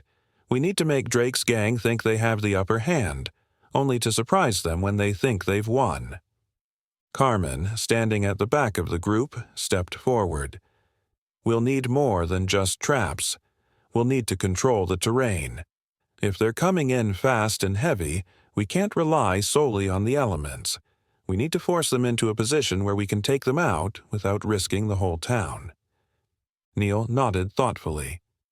"We'll set up ambush points. strategic locations where we can control the flow of the battle." He turned to the others. "And we'll need everyone on the lookout. No one's taking a break. Not yet." As the group dispersed to begin their preparations, Neil took a moment to himself. He could feel the weight of the responsibility on his shoulders, but he wasn't about to back down. This town was his home now, and he would do whatever it took to protect it. He had led soldiers in the past, but this was different. These people weren't trained fighters. They were farmers, shopkeepers, teachers, and parents, and they had shown him that they had the strength to fight for what mattered. Neil wasn't going to let them down. The tension in the air grew as the days passed. The town was preparing for the fight of its life, but they were also learning to trust in each other. They had become more than just a group of individuals trying to survive. They were a community, united in their determination to protect their way of life. Meanwhile, Drake and his gang were gearing up for their next move. Greg's concerns continued to weigh on him, but Drake wasn't ready to admit defeat. His pride wouldn't allow it. As far as he was concerned, the people of the town were nothing more than obstacles to his power, and he would stop at nothing to crush them. The war between the two sides was just beginning, but Neil was certain of one thing: they were ready. The calm before the storm never lasted long. The day after Neil's final strategy session with the community, the first signs of the bikers' return became apparent. Neil had spent the night in preparation, his mind constantly running over every detail of the plan. They were ready, or so they thought. The sounds of revving engines echoed in the distance, growing louder with each passing minute. This time, there would be no room for error. "Everyone into position." Neil's voice rang through the streets, the air tense with anticipation. The community had grown accustomed to the drills, their bodies and minds now trained in the art of silent movement. But this time, it was different. There was no turning back. This was no longer just about survival. It was about proving that they could hold their ground. Carmen, standing at the edge of the barricade, glanced back at Neil. "Do you think they'll stick to the plan?" she asked, her tone a mixture of uncertainty and resolve. Neil's gaze swept over the marketplace, his mind already analyzing every potential point of attack. "They won't have a choice," he replied quietly. "They'll try to overwhelm us, just like last time, but they won't know what hit them." The air grew thick with tension as the first line of defense was activated. Neil had been clear. The goal was to slow the bikers down, draw them in, and keep them contained. It wasn't about annihilating them outright. It was about testing their patience. The plan was simple: hit them hard, hit them fast, but never give them the satisfaction of seeing them break. As the bikers' engines roared closer, Neil's heart began to beat a little faster. There was no mistaking it. The bikers had learned from their past mistakes. This wasn't the same gang that had attacked the marketplace a few days ago. This was a gang that was angry, determined, and willing to do whatever it took to break through. "Here they come," Greg muttered, looking down at the field of traps and ambush points Neil had meticulously set up. The gang's confidence seemed to waver, as if they were unsure of how to approach. They had been beaten once, but they were not the type to retreat easily. Neil watched as the first bikers approached the carefully laid-out perimeter, the sound of engines growing louder with each passing second. The moment they crossed the line, Neil signaled to Maria, who triggered the first of the traps. A series of loud bangs echoed through the air as several bikers' tires popped, sending them skidding into each other. "Now!" Neil shouted, and the townspeople leaped into action. The first wave of bikers was met with a hail of gunfire and arrows, sending them scrambling for cover. It was chaos, but it was controlled. Neil's men were executing the plan with precision, and for the first time the bikers seemed disoriented. Drake, leading the charge, swore loudly as his men were forced to retreat into the trees, where they had set up their next line of defense. "Keep moving," he barked at his gang. "They can't hold us off forever." Neil watched from his perch, keeping a close eye on their movements. His heart raced as he realized that Drake was not backing down. He had anticipated that, but what he hadn't anticipated was how much the bikers had changed. They weren't just acting out of anger. They were fighting like soldiers.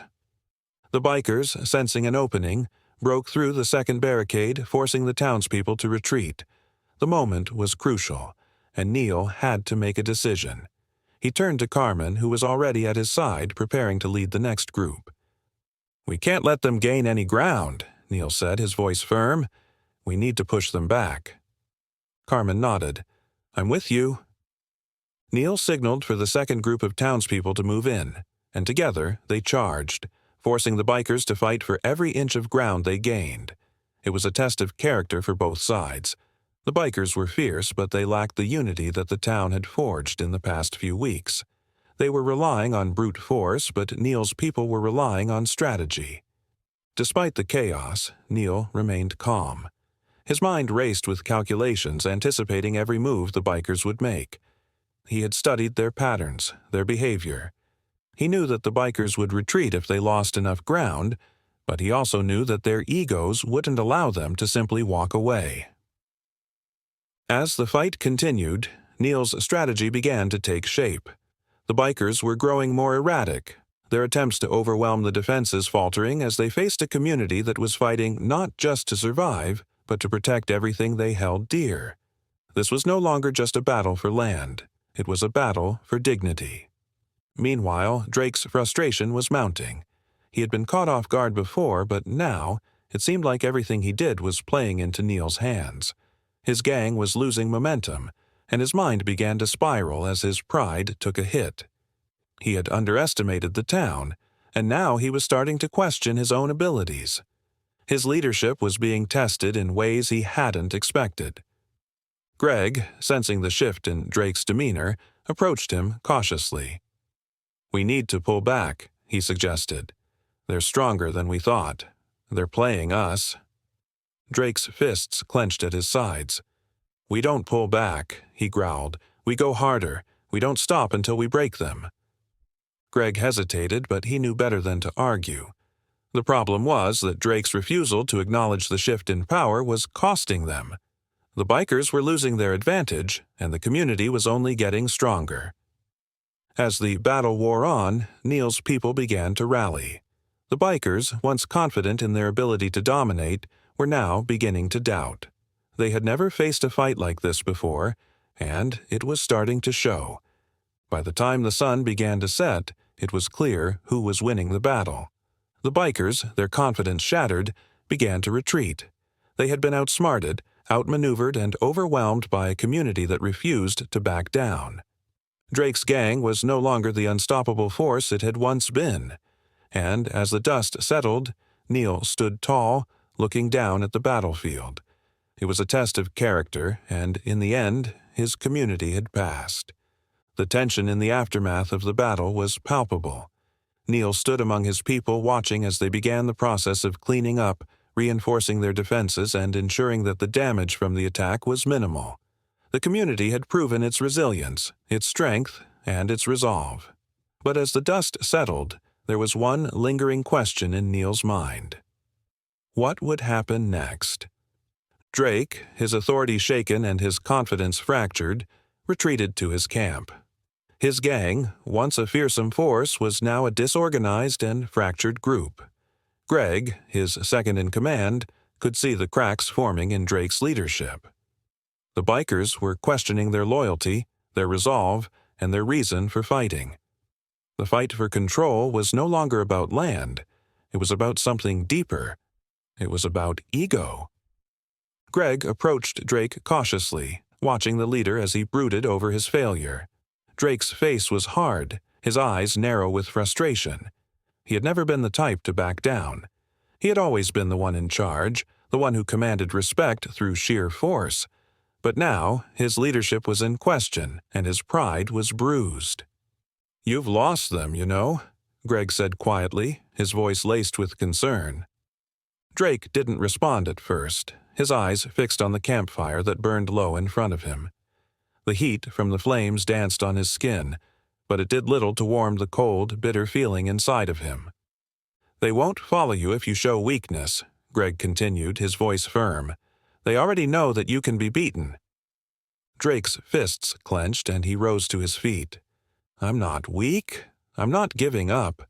We go back and finish what we started. We break them, and we take this town." Greg shook his head. "You're not thinking clearly. Your ego is clouding your judgment. They're not just fighting for survival. They're fighting for something greater than that. We're not fighting against a bunch of farmers anymore, Drake. We're fighting against people who believe in what they're doing. And you're right. If you show weakness, you'll lose everything." Drake spun around, his face flushed with anger. "I'm not weak. You don't get it, do you? This is my gang, my people. I fought for everything I have, and I'm not going to let some town stand in my way." Greg took a step back, his expression conflicted. He had known Drake for years, and he had never seen him like this. The arrogance, the bravado, it had always been there, but now it seemed like something else was taking over, a desperation that hadn't been there before. "You're pushing them away," Greg said softly. "The bikers, they're not the same anymore. They don't follow you because of your strength. They follow you because you've given them something to fight for. But if you keep pushing them too hard, they'll turn on you." Drake's jaw tightened as he turned away, his back to Greg. He didn't want to hear it. He didn't want to admit that Greg was right. He had always been in control, always held the power, but now that power was slipping through his fingers. "I'll get the men ready," Greg said, turning away. "But you need to think this through, Drake. We can't afford another failure." As Greg left, Drake stood alone, his mind racing. He knew Greg was right. His leadership was being tested. The bikers had always followed him because he was the strongest, the most ruthless. But now, the cracks were starting to show. The defeat in the marketplace wasn't just a blow to his pride, it was a threat to everything he had built. If he didn't regain control soon, he might lose everything.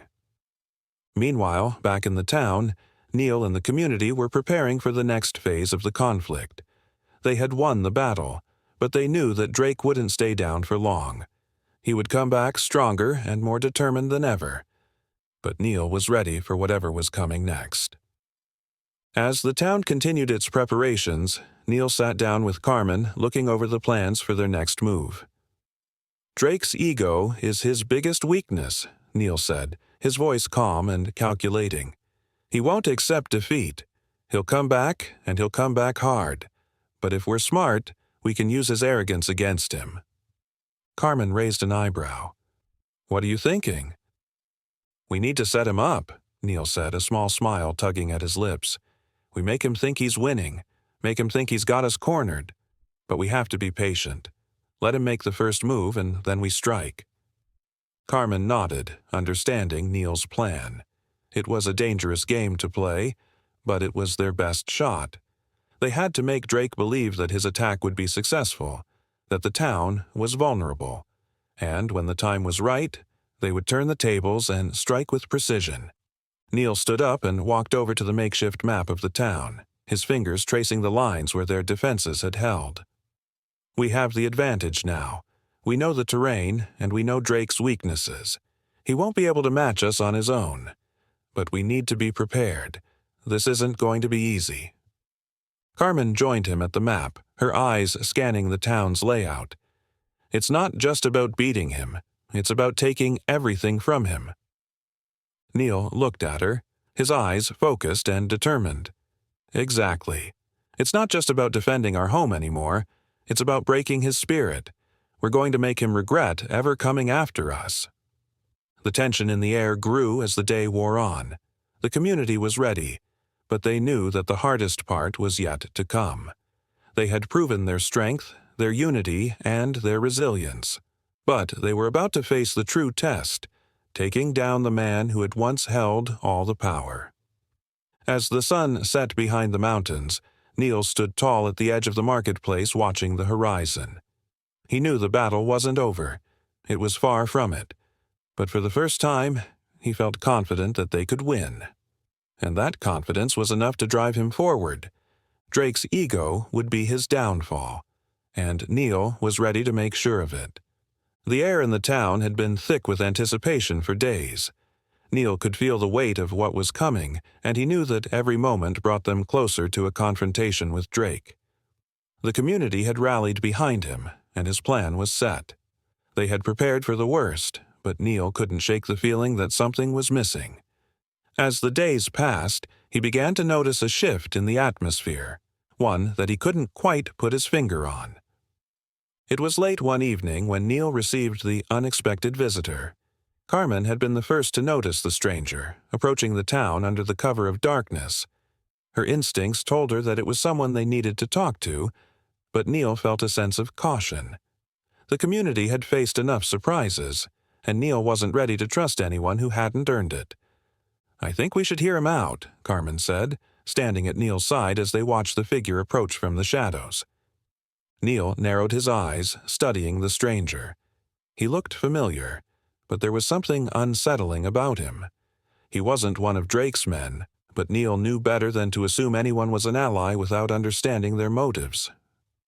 "Let's see what he has to say," Neil finally agreed, his voice low and measured. As the stranger drew closer, Neil could see the desperation in his eyes. The man's clothes were worn, and his face was covered in a mixture of dirt and sweat. It was clear that he had traveled a long way. He stopped a few feet away from Neil, taking a deep breath before speaking. "I have information that could change everything," the stranger said, his voice shaking slightly. "I need your help, and I'm not the only one." Neil raised an eyebrow. "What do you mean? Who are you?" The man hesitated for a moment, glancing nervously around them. "I'm from Drake's inner circle," he said, his eyes darting from side to side. "I was close to him. I know things he doesn't want anyone to know, and if you want to defeat him, you need to hear what I have to say." Neil's expression hardened. It was rare for anyone to defect from Drake's side, and when they did, their reasons were often far more self-serving than altruistic. "Why should I trust you?"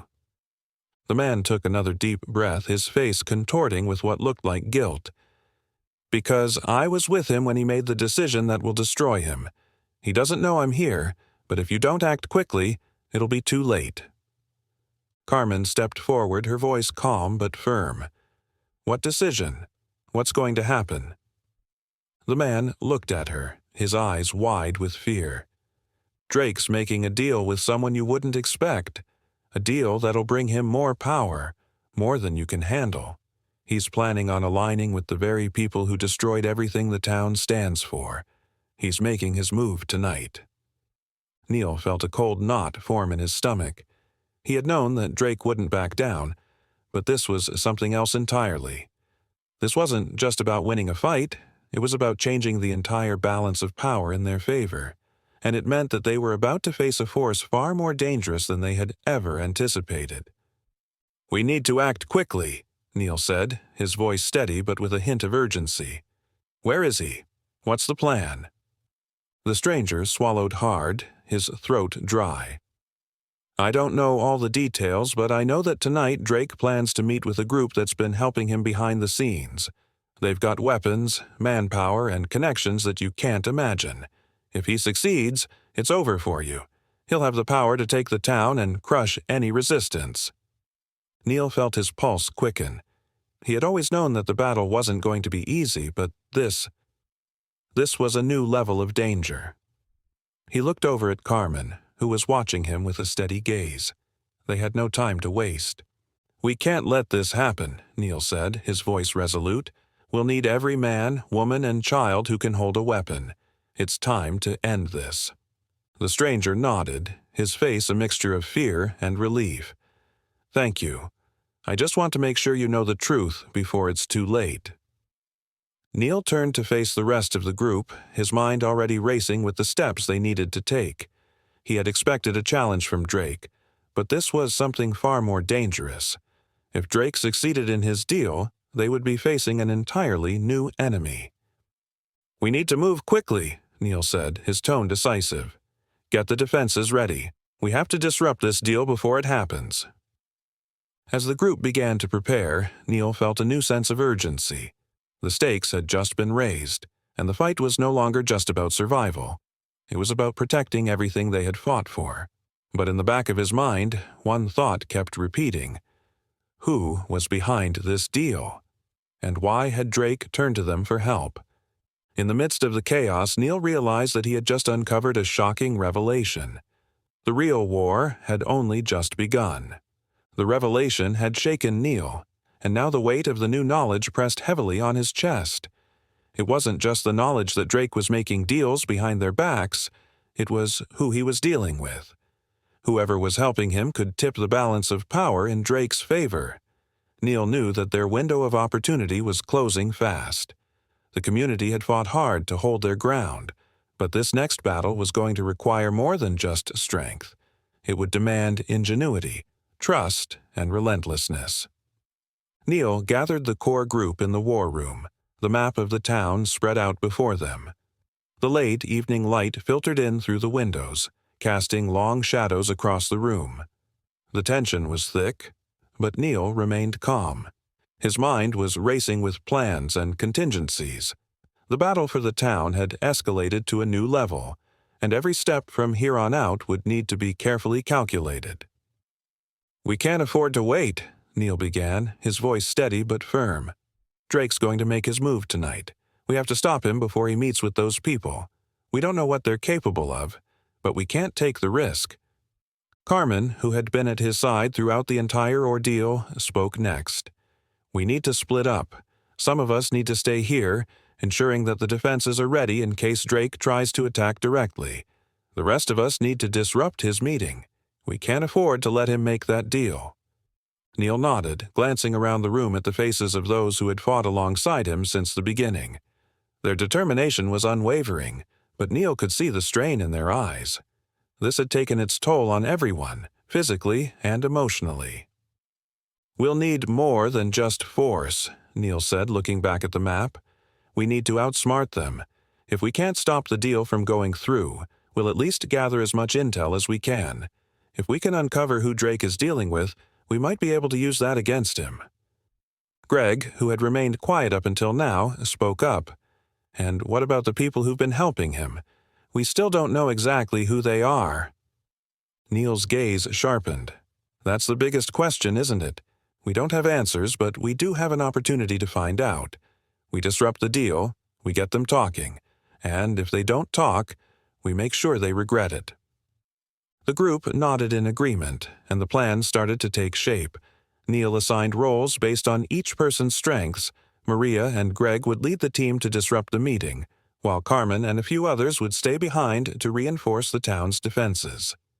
The next few hours were a blur of preparation. The group worked quickly, checking weapons, gathering supplies, and securing any loose ends. There was no time to waste. Neil's mind kept returning to the revelation they had just received. Who was Drake really dealing with? And why had they agreed to help him? These questions weighed heavily on his mind as he readied himself for what was to come. As they set out, the night seemed darker than usual. The streets were eerily quiet, and every creak of a door or rustle of leaves felt amplified. The town, which had once felt like a place of refuge, now felt like a battleground. Neil felt the weight of responsibility settle squarely on his shoulders. And this wasn't just about saving the town anymore. It was about dismantling everything Drake had built.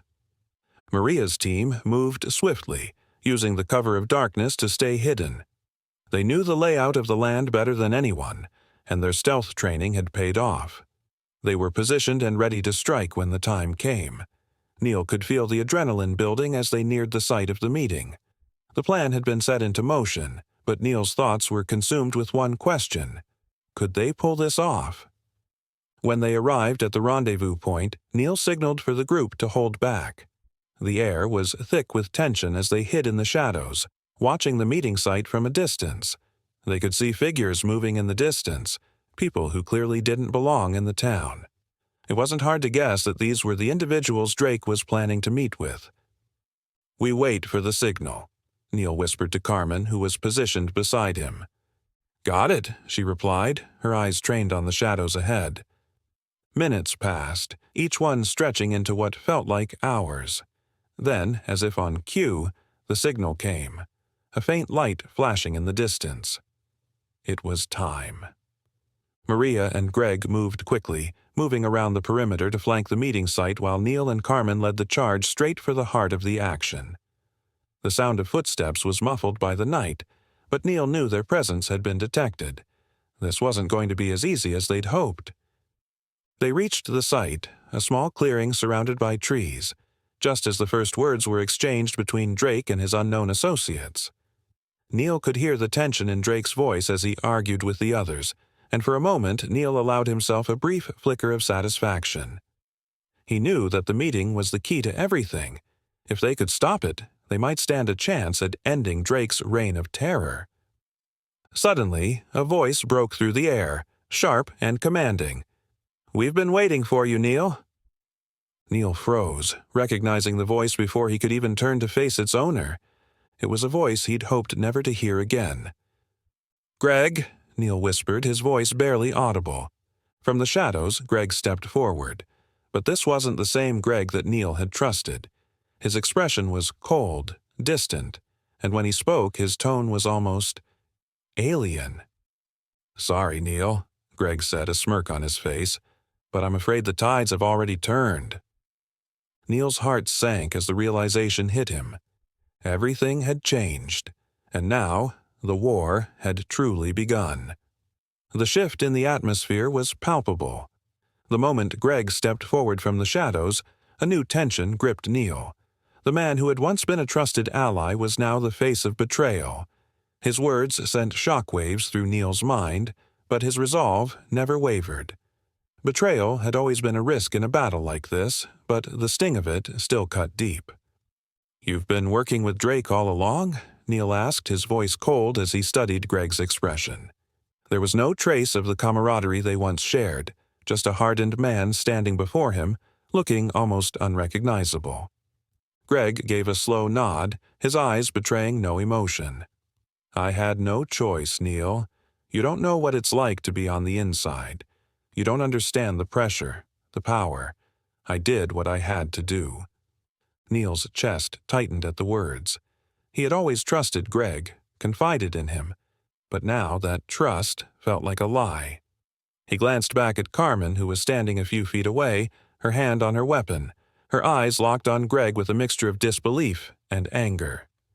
"You didn't have to do anything, Greg," Carmen finally spoke, her voice sharp. "You could have walked away." Greg's lips curled into a bitter smile. "You don't get it, do you? There's no walking away from something like this. Once you're in, there's no way out. Drake has too much power, too much control. If I'd backed out, he would have destroyed me. So I made my choice." A long silence hung in the air as Neil processed Greg's words. The betrayal was one thing, but the implications were another. Greg had been living a double life, working for Drake all this time while pretending to be on their side. Neil's mind raced with the realization that the enemy was even closer than he had thought. "You should have told me, Greg," Neil said, his voice low but filled with regret. "You should have trusted me enough to tell me the truth." Greg's face hardened, and for a brief moment Neil saw a flicker of guilt in his eyes. But it was gone as quickly as it had appeared. "I didn't trust you, Neil," he said, his voice almost a whisper. "I trusted myself. I had to protect what was mine." Before Neil could respond, a loud noise interrupted their conversation, the sound of a heavy footstep, followed by the crackle of dry leaves underfoot. The group turned in unison, their weapons drawn as they spotted movement in the trees. Drake's men. They had been waiting for them. Greg stepped back, his eyes darting between Neil and the approaching figures. "You're too late," he sneered. "The deal is done. You can't stop it now. Drake will crush you." Neil clenched his fists. He couldn't afford to waste time on Greg, not now. The battle had escalated, and they needed to focus on the task at hand. The meeting was still happening, and with every second that passed, Drake's grip on the town tightened. "We'll stop him, Greg," Neil said, his voice firm. "You may have sold us out, but we're not done yet." As the first of Drake's men emerged from the shadows, Neil's team sprang into action. The ambush was no longer just about gathering information. It was a full-scale attack. Neil's heart pounded in his chest as he moved with precision, taking down one of the men with a swift blow. Carmen was beside him, her movements sharp and decisive, taking out another enemy before they could react. Greg watched from a distance, his expression unreadable. Neil couldn't help but wonder what was going through his former friend's mind. Was he truly loyal to Drake, or was there still a sliver of doubt in his heart? The battle raged on as Neil and his team clashed with Drake's forces, but it was clear that they were outnumbered. The enemy was relentless, and for every man Neil took down, it seemed like two more appeared to take their place. The odds were stacked against them, but Neil wasn't about to give up.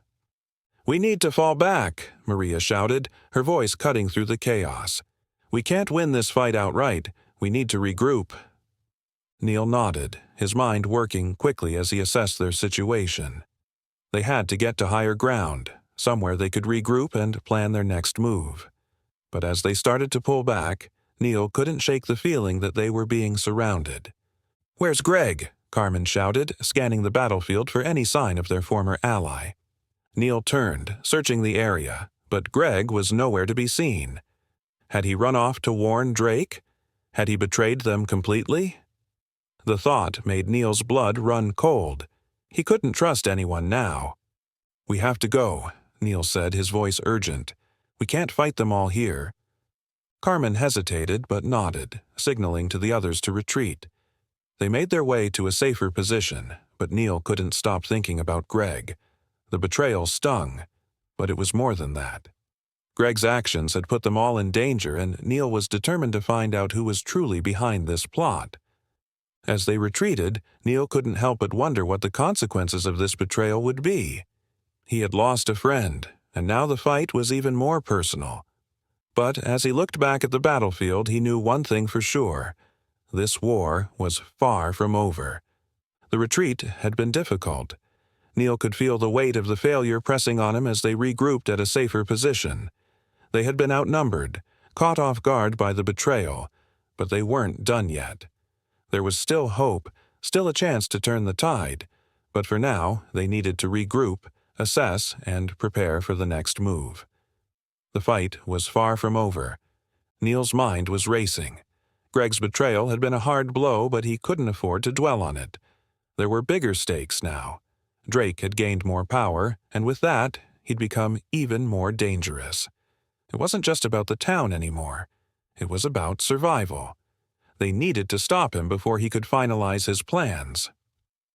"We can't let him get away with this," Carmen said, her voice firm as she stood by Neil's side. She could see the frustration in his eyes. "We'll get him, Neil. We just need to outsmart him." Neil nodded, his eyes scanning the perimeter. The air was thick with the tension of the fight. They had lost ground, but they weren't out of options yet. The town was still standing, and the community had proven itself more than capable in the face of danger. Now they had to hit back, and Neil knew that they needed to set a trap for Drake, a trap that would catch him off guard and give them the advantage.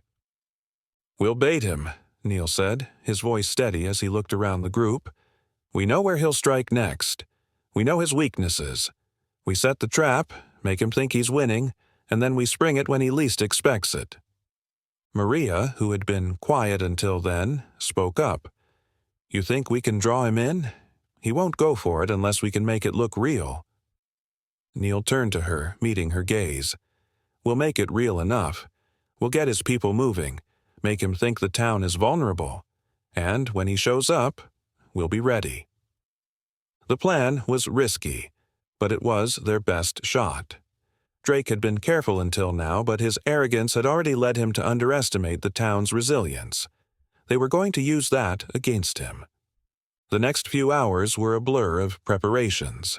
Neil and his team worked quickly, setting the trap, making the town look as though it had been abandoned or weakened. They used smoke signals to make it appear as if they were retreating, and they laid the groundwork for their counterattack. It wasn't going to be easy, but if they could pull it off, they could turn the tide in their favor. By nightfall, everything was in place. Neil stood at the edge of the town, watching the horizon as he waited for Drake's forces to take the bait. The streets were eerily quiet, the only sound the distant crackling of firewood and the occasional rustle of leaves. He knew that every second that passed made their position more vulnerable, but he couldn't let that distract him. They had set the trap, and now they had to wait. "We're ready," Carmen said, her voice low. She was standing next to him, her expression focused. "How long before they bite?" Neil didn't respond immediately. His eyes were fixed on the horizon, scanning the distance for any sign of movement. The plan was working, at least he hoped it was, but he knew the moment they launched the trap there was no turning back. Then, just as he had expected, he saw it, a faint movement in the distance. A group of figures emerging from the trees. They were too far to make out clearly, but Neil knew that they had been drawn in. Drake was coming. "It's time," Neil said, his voice steady. He turned to face the group. "Get ready. This is it." The group scattered into position, moving swiftly and silently through the darkened streets. The sound of footsteps was muffled by the earth beneath their feet, but Neil could feel the adrenaline building as they prepared for the final stage of the plan. They had worked hard to set this trap, and now it was time to close the net around Drake. As the enemy drew closer, Neil signaled for the first wave to move into position. They had to move quickly. Any hesitation now could ruin everything. The ambush had to be precise. The timing had to be perfect. Suddenly, a voice broke through the night. "Move." It was Maria, signaling the start of the attack. Neil moved with her, his team following close behind. The plan was in motion, and they had no room for mistakes. The first wave of fighters emerged from the shadows, taking out Drake's scouts with swift precision. Neil could feel the momentum shifting in their favor. It wasn't just about fighting for survival anymore. It was about fighting for control, fighting for their future. But as the ambush raged on, Neil's mind never stopped. He knew that Drake's forces would fight back. They were dangerous, and they wouldn't give up easily. But the trap was set, and Neil was confident that they had the upper hand. They had outsmarted Drake at his own game. The battle escalated quickly, but Neil's heart remained focused on one thing: winning. With every enemy they took down, the trap was closer to being fully sprung. They had to press on, keep the pressure up, and ensure that Drake's forces couldn't regroup. Finally, after what felt like hours, Neil saw the telltale signs of Drake's forces faltering. They were beginning to lose ground. They were fighting harder, but they were starting to realize that they had walked right into a trap. The trap had worked. Neil's heart raced as the final phase of the plan unfolded. Drake's forces were scattered, their morale crumbling as the ambush turned against them. And as Neil looked at the battlefield, he knew that they had done it. They had turned the tide. Now it was time to finish this. The air was thick with tension as Neil watched the final phase of the battle unfold. The plan had worked. Drake's forces were in disarray, their morale shattered, and the momentum was on their side. But Neil knew that this was only the beginning of the end. The real test lay in the final confrontation. He could feel the weight of everything hanging on this moment. Drake was still out there, still a threat, and Neil couldn't let his guard down now.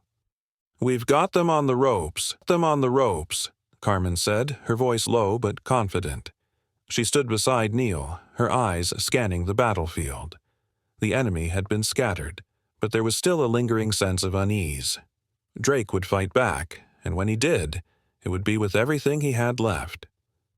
Neil nodded, his gaze fixed on the horizon. He could feel Drake's presence in the distance, like a storm on the horizon, threatening to crash into them at any moment. They had prepared for this moment, but preparation only went so far.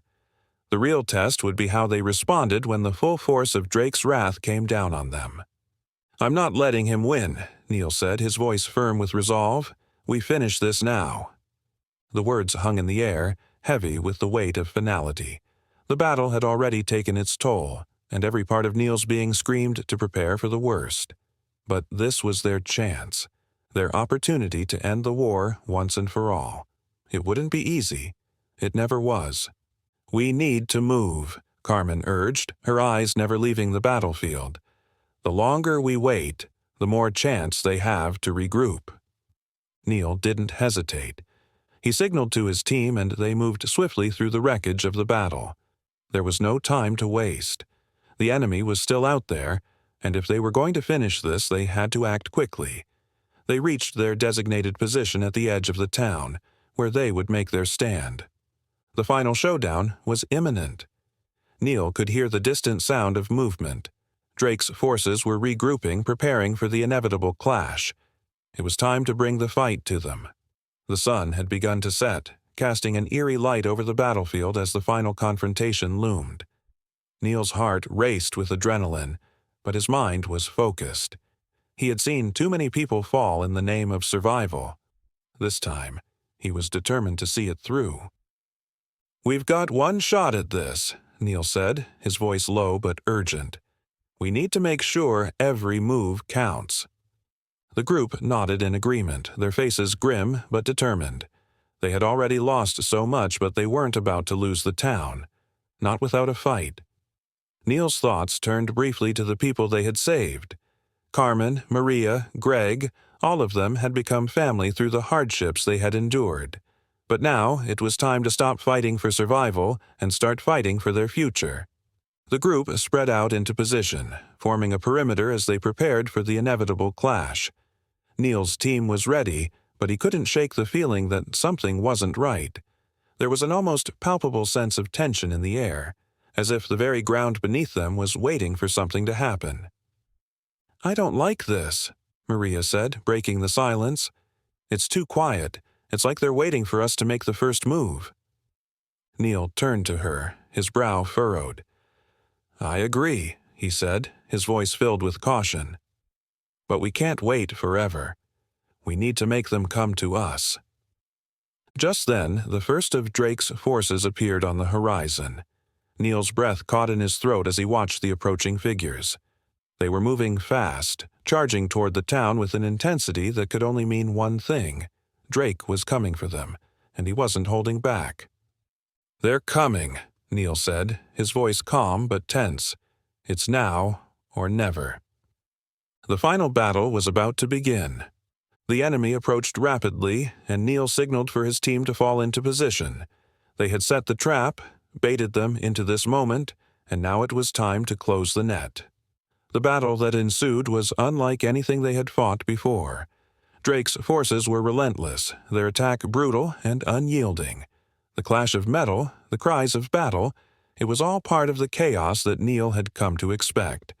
But this time, they were ready. The air was thick with the sound of combat as Neil moved through the battlefield, his eyes constantly scanning for any signs of weakness. He fought with purpose, striking down one of Drake's soldiers with swift precision. Carmen was beside him, her movements sharp and calculated as she took down another enemy. But even as they fought, Neil could feel the weight of what was coming. Drake was closing in, and Neil knew that the real battle was yet to come. He could see the leader's figure emerging from the chaos, his dark eyes locked on Neil's. It was time for the final showdown. Drake's voice rang out across the battlefield, cutting through the chaos. "You think you can defeat me, Neil? You think you've won? I will bury you and your people." Neil's grip on his weapon tightened as he turned to face his enemy. This was it. The moment that would decide everything. Drake charged at him, and for the first time, Neil could feel the full force of their confrontation. They were evenly matched, their skills honed through years of combat.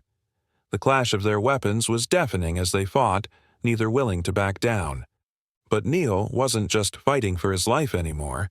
He was fighting for the future of the town, for the people who had believed in him when no one else had. With every strike, every move, Neil's determination grew stronger. This time, he wouldn't lose. With a final, powerful strike, Neil brought his weapon down on Drake, knocking him to the ground. The enemy leader looked up at him with a mixture of disbelief and fury. Neil stood over him, his breath heavy, his heart racing. But he didn't lower his weapon. "This is where it ends," Neil said, his voice steady and cold. "You've lost." Drake's eyes narrowed as he tried to rise, but Neil's grip tightened, holding him down. He had won. It was over, and the town was finally free. The silence that followed Neil's victory was almost deafening. For a moment, everything around him seemed to freeze, as if time itself was taking a breath before the inevitable exhale. Drake, lying on the ground, had become nothing more than a shadow of the man who had once threatened to consume the town. The once imposing figure, full of arrogance and power, was now at Neil's mercy. The finality of the battle weighed heavily on Neil's chest. The task was done, but the price of it all, what had been lost, what had been sacrificed, felt like an invisible force pressing down on him. The people around him had given so much in this fight, and although the town was safe, Neil felt the complexity of the moment. It wasn't just about surviving, it was about what came next. Neil's thoughts were interrupted by Carmen's voice, steady and sharp, cutting through the stillness. "You're not going to kill him, are you?" Neil turned to her, meeting her gaze with a quiet resolve. There was no anger in his eyes, no thirst for vengeance. Instead, there was only the weight of responsibility, the burden of leadership that had followed him throughout this struggle. He couldn't allow himself to be consumed by the same darkness that had driven Drake. "No," Neil replied firmly. "Killing him won't bring back what we've lost. This is his choice now."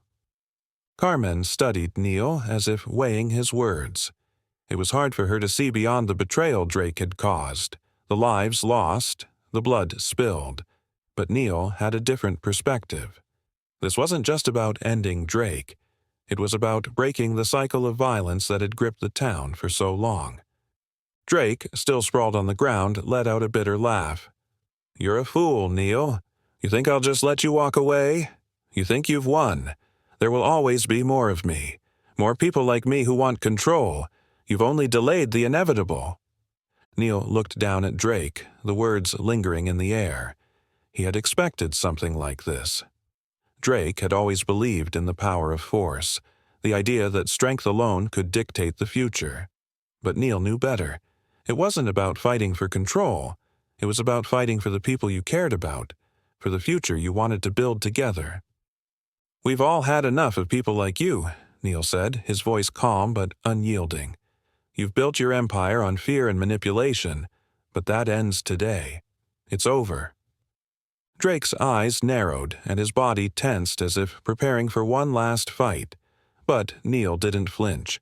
He had already won the most important battle. It wasn't about defeating Drake physically. It was about defeating the ideology that had fueled him. Drake's belief in control, in domination, had led to his own downfall.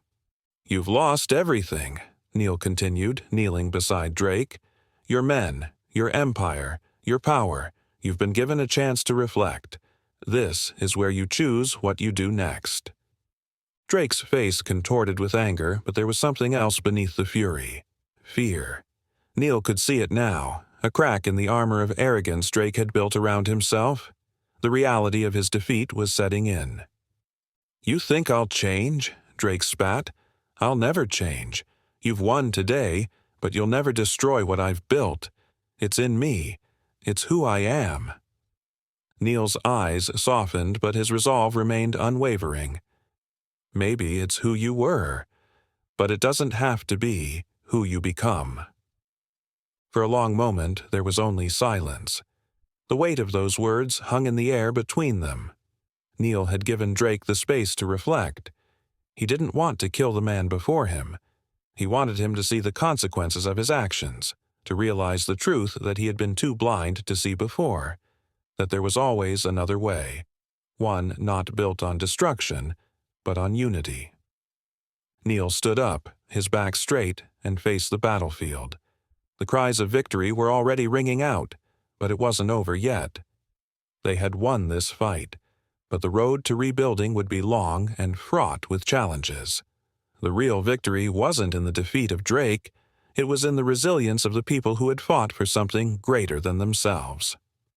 As Neil turned to walk away, Carmen joined him, her eyes fixed on the defeated figure behind them. "Do you really think he'll change?" Neil didn't answer right away.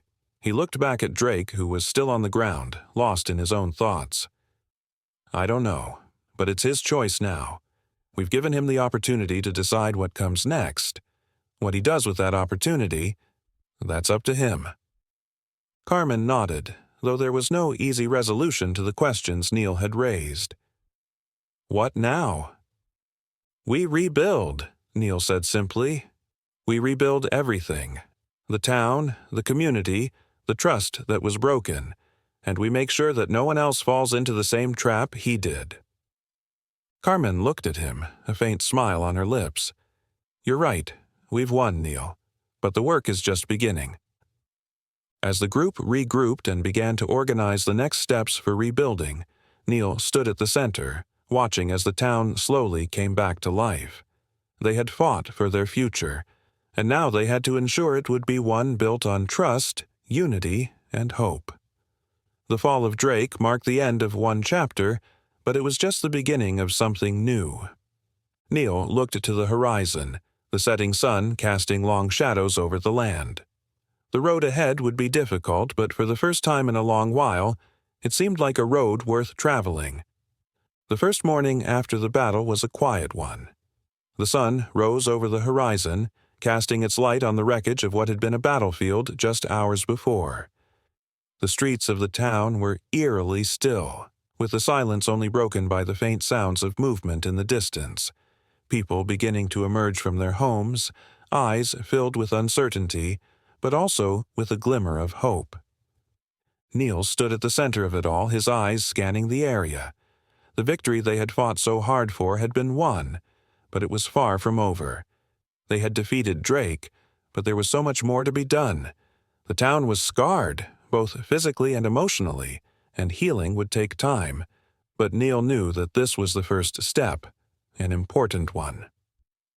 As the first of the townspeople began to gather, Neil turned to Carmen, who had joined him in the early hours. She stood silently beside him, her eyes scanning the same scene. They both knew that the true test was not the battle they had fought, but the rebuilding of the community they had saved.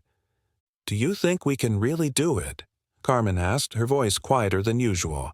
"Can we truly rebuild all that we've lost?" Neil looked at her, a small but reassuring smile on his lips. "We have no choice. We've already come this far. Now it's time to build something better." As Neil surveyed the town, the reality of the work ahead settled in. The buildings had been damaged, some beyond repair. The marketplace, the lifeblood of the town, had been a central target in the fighting. But despite the destruction, there was a certain resolve in the air. The people here weren't ones to back down from a challenge. Maria approached, her face weary but determined. "We've got a lot of work ahead," she said, glancing around at the wreckage. "The people are starting to come together. We've got to keep them motivated." Neil nodded. "We'll need a plan, a strategy for rebuilding. Not just the town, but the people, the trust, the hope, all of it." The first task was the physical restoration. It was clear that they couldn't do it all in one day, but they had to start somewhere. Neil gathered a team of the most capable townspeople, along with those who had fought alongside him, and they began organizing the cleanup. They cleared debris from the streets, began the process of rebuilding structures, and made sure that the basic needs of the town were met. It wasn't glamorous work, but it was necessary. But the true challenge wasn't just physical labor. It was the emotional toll that the battle had taken. The scars ran deeper than what the eye could see. There were families that had lost loved ones, people who had been wounded, and others who had witnessed things they would never forget. The pain was raw, and it would take time to heal. Yet Neil knew that it was just as important to address the emotional wounds.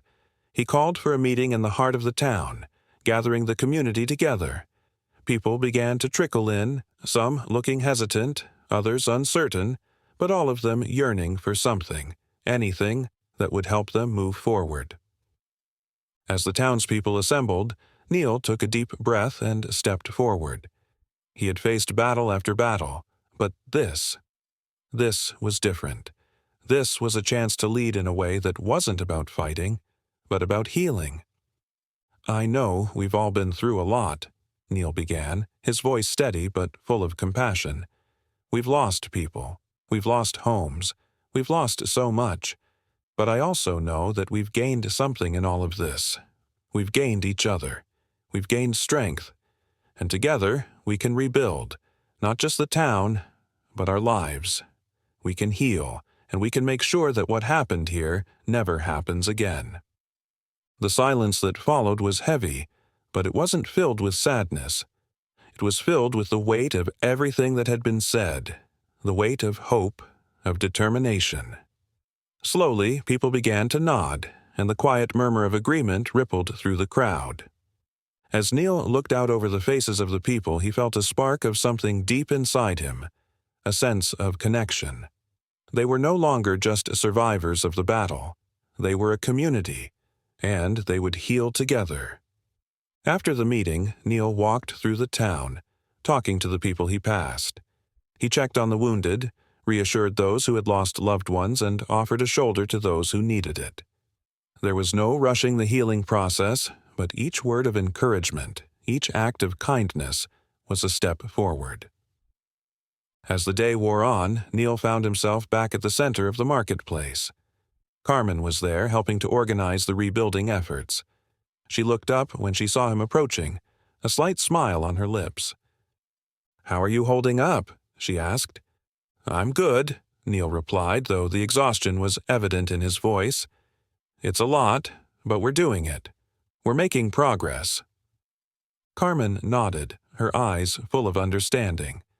"We are, but it's going to take time. We'll get there. We just have to keep moving forward." Neil stood beside her for a moment, watching as the townspeople worked together to clear the rubble. There was a sense of purpose in the air, a shared goal that drove them forward. They were no longer just picking up the pieces of a broken town. They were building something new, something stronger. And for the first time in a long while, Neil felt a sense of peace. He wasn't just fighting for survival anymore. He was fighting for a future, for this community. And that was worth everything. The town had begun to take shape again, not just in its physical form, but in the hearts and minds of its people. The scars of the past were still visible, etched in the walls of the marketplace and the faces of those who had lost so much. But as the days passed, the people of the town found strength in each other. They had survived the battle, and now they would rebuild, not just the town, but their futures. Neil stood at the center of the marketplace, watching as people worked together, lifting debris, repairing roofs, and clearing the rubble left behind by Drake's forces. There was no more fear in the air, no more tension. The people were working side by side, as equals, as a community. It was a sight that Neil had longed for, and it was finally becoming a reality. He glanced to his left, where Carmen was coordinating the rebuilding efforts. She was a pillar of strength, her leadership evident in the way she spoke to the people, encouraging them, reminding them that they were all in this together. Neil admired her resolve. She had been by his side since the beginning, through every fight, every hardship, and now, together, they were helping the town heal. "Neil," Carmen called out, her voice cutting through the bustle of activity. "We've got some news. Drake's been talking to a few of the townsfolk trying to make amends. They're receptive. It looks like he's serious about changing." Neil nodded, his expression thoughtful. He had always believed that redemption was possible, even for someone like Drake, but seeing the man actually trying to make things right felt surreal. It was a far cry from the arrogant leader who had once sought to dominate this town. "That's good to hear," Neil said, his voice quiet but resolute. "But we can't let our guard down. He still has a lot to prove. It's one thing to say the right things, but another to show it through actions." "I know," Carmen replied, her gaze steady. "But we have to start somewhere. He can't do it alone, and neither can we. If we're going to rebuild, we need everyone working together, even if it's hard to trust him." Neil glanced over to where Drake was standing near the edge of the marketplace, talking to a few of the townspeople. The man was different now. His posture was no longer filled with arrogance, but with a quiet humility. Neil had given him a chance to change, and it seemed like he was taking it seriously. "I think he understands that now," Neil said, his voice tinged with uncertainty but also with hope. "It's up to him to prove it, but I believe he wants to make amends." Carmen nodded, her expression softening. I think you're right. We all deserve a second chance. We've all made mistakes. The question is whether or not we can learn from them. Neil turned his attention back to the work being done in the marketplace. The townspeople were moving with purpose, rebuilding what had been broken, not just physically but emotionally. The bond between them had been forged in fire, and it was stronger now than it had ever been before. They were no longer just survivors. They were a community, and they were determined to make their town a place of peace, a place of healing. Later that evening, Neil stood with Carmen on the outskirts of the town, watching as the sun dipped below the horizon. The air was cool, the day's work behind them. For the first time in a long while, Neil felt a sense of calm. They had fought for their survival, but now they were fighting for something more, for their future. "I think we're going to make it," Carmen said, her voice quiet, her gaze fixed on the horizon. Neil turned to her, a small smile playing at the corners of his lips. "Yeah, we are. Together." The two of them stood in silence for a moment, letting the weight of the day settle in. The past was behind them, and the future lay ahead, full of possibilities. They had won their battle, but the true victory was in what they would build next. It wouldn't be easy. There would be setbacks, challenges, and moments of doubt. But Neil knew one thing for certain. They were no longer alone. They had each other, and that was all they needed to move forward. As they turned back toward the town, Neil glanced up at the sky. The stars were beginning to emerge, their soft light a reminder that even in the darkest of times, there was always a way forward. And for the first time in a long while, Neil felt hope. The days following the rebuilding of the town were filled with hard work, but also with the quiet satisfaction that came from seeing progress. Neil had witnessed firsthand how people could come together, how they could rise from the ashes of their past and create something better. The town had been rebuilt, both physically and emotionally, and now it was time to reflect on everything they had been through. Neil sat by the fire staring into the flickering flames. It had been a long journey, one filled with battles, betrayals, and loss. But it had also been a journey of growth, of learning the importance of community, forgiveness, and resilience. He had learned so much through this ordeal, lessons that would stay with him for the rest of his life. As the fire crackled, Carmen sat beside him, her expression thoughtful. "You know," she said softly, "I never thought we'd make it this far. There were so many moments when it seemed like everything was falling apart. But we did it. We came together and rebuilt everything. It's amazing." Neil nodded, a small smile on his lips. "It is. It's hard to believe sometimes. But it was worth it. We fought for each other, for something bigger than ourselves, and now we have the chance to create a better future." Carmen looked at him, her eyes filled with gratitude. "You led us through all of this, Neil. Without you, none of this would have been possible. You showed us what it means to fight for what's right, even when the odds are against us." Neil's smile faded slightly, his gaze drifting to the horizon. "I didn't do it alone, Carmen. We all did this together. If it weren't for everyone, Maria, Greg, the townspeople, this place wouldn't have stood a chance." Carmen was quiet for a moment. Then she spoke again. "You've come a long way, Neil. I remember when we first met, when you were so focused on surviving that you couldn't see beyond the next fight. But now you're leading this town, helping it rebuild. You've grown so much through all of this." Neil chuckled softly, shaking his head. "I don't know about that. I'm still figuring things out, but I've learned a lot, that's for sure. I've learned that survival is important, but so is building something worth fighting for. You can't just fight to survive. You have to fight for something that matters, something bigger than yourself." Carmen nodded, her smile warm. "That's what makes you such a great leader, Neil. You didn't just fight for the town's survival, you fought for its future, and that's why we're all here today, rebuilding it together." Neil looked at her, his heart swelling with pride. He had come to realize that leadership wasn't about making all the right decisions, or about being the strongest or the smartest. It was about inspiring others, about helping them see their own potential and working together to achieve something greater than any individual could accomplish alone. "It's not just me, Carmen," Neil said quietly. "It's all of us. We all had a part to play in this, and now we all have a part to play in what comes next." Carmen smiled, her gaze filled with understanding. "You're right.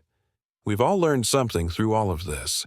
We've learned that we're stronger together, that we can rebuild, and that no matter what happens, we can face the future with hope." Neil stood up, stretching as he looked out over the town. The sun was setting, casting a warm glow over the buildings and the people working together to make the town thrive. It was a sight he would never forget, proof that even after the darkest of times there was always a way forward.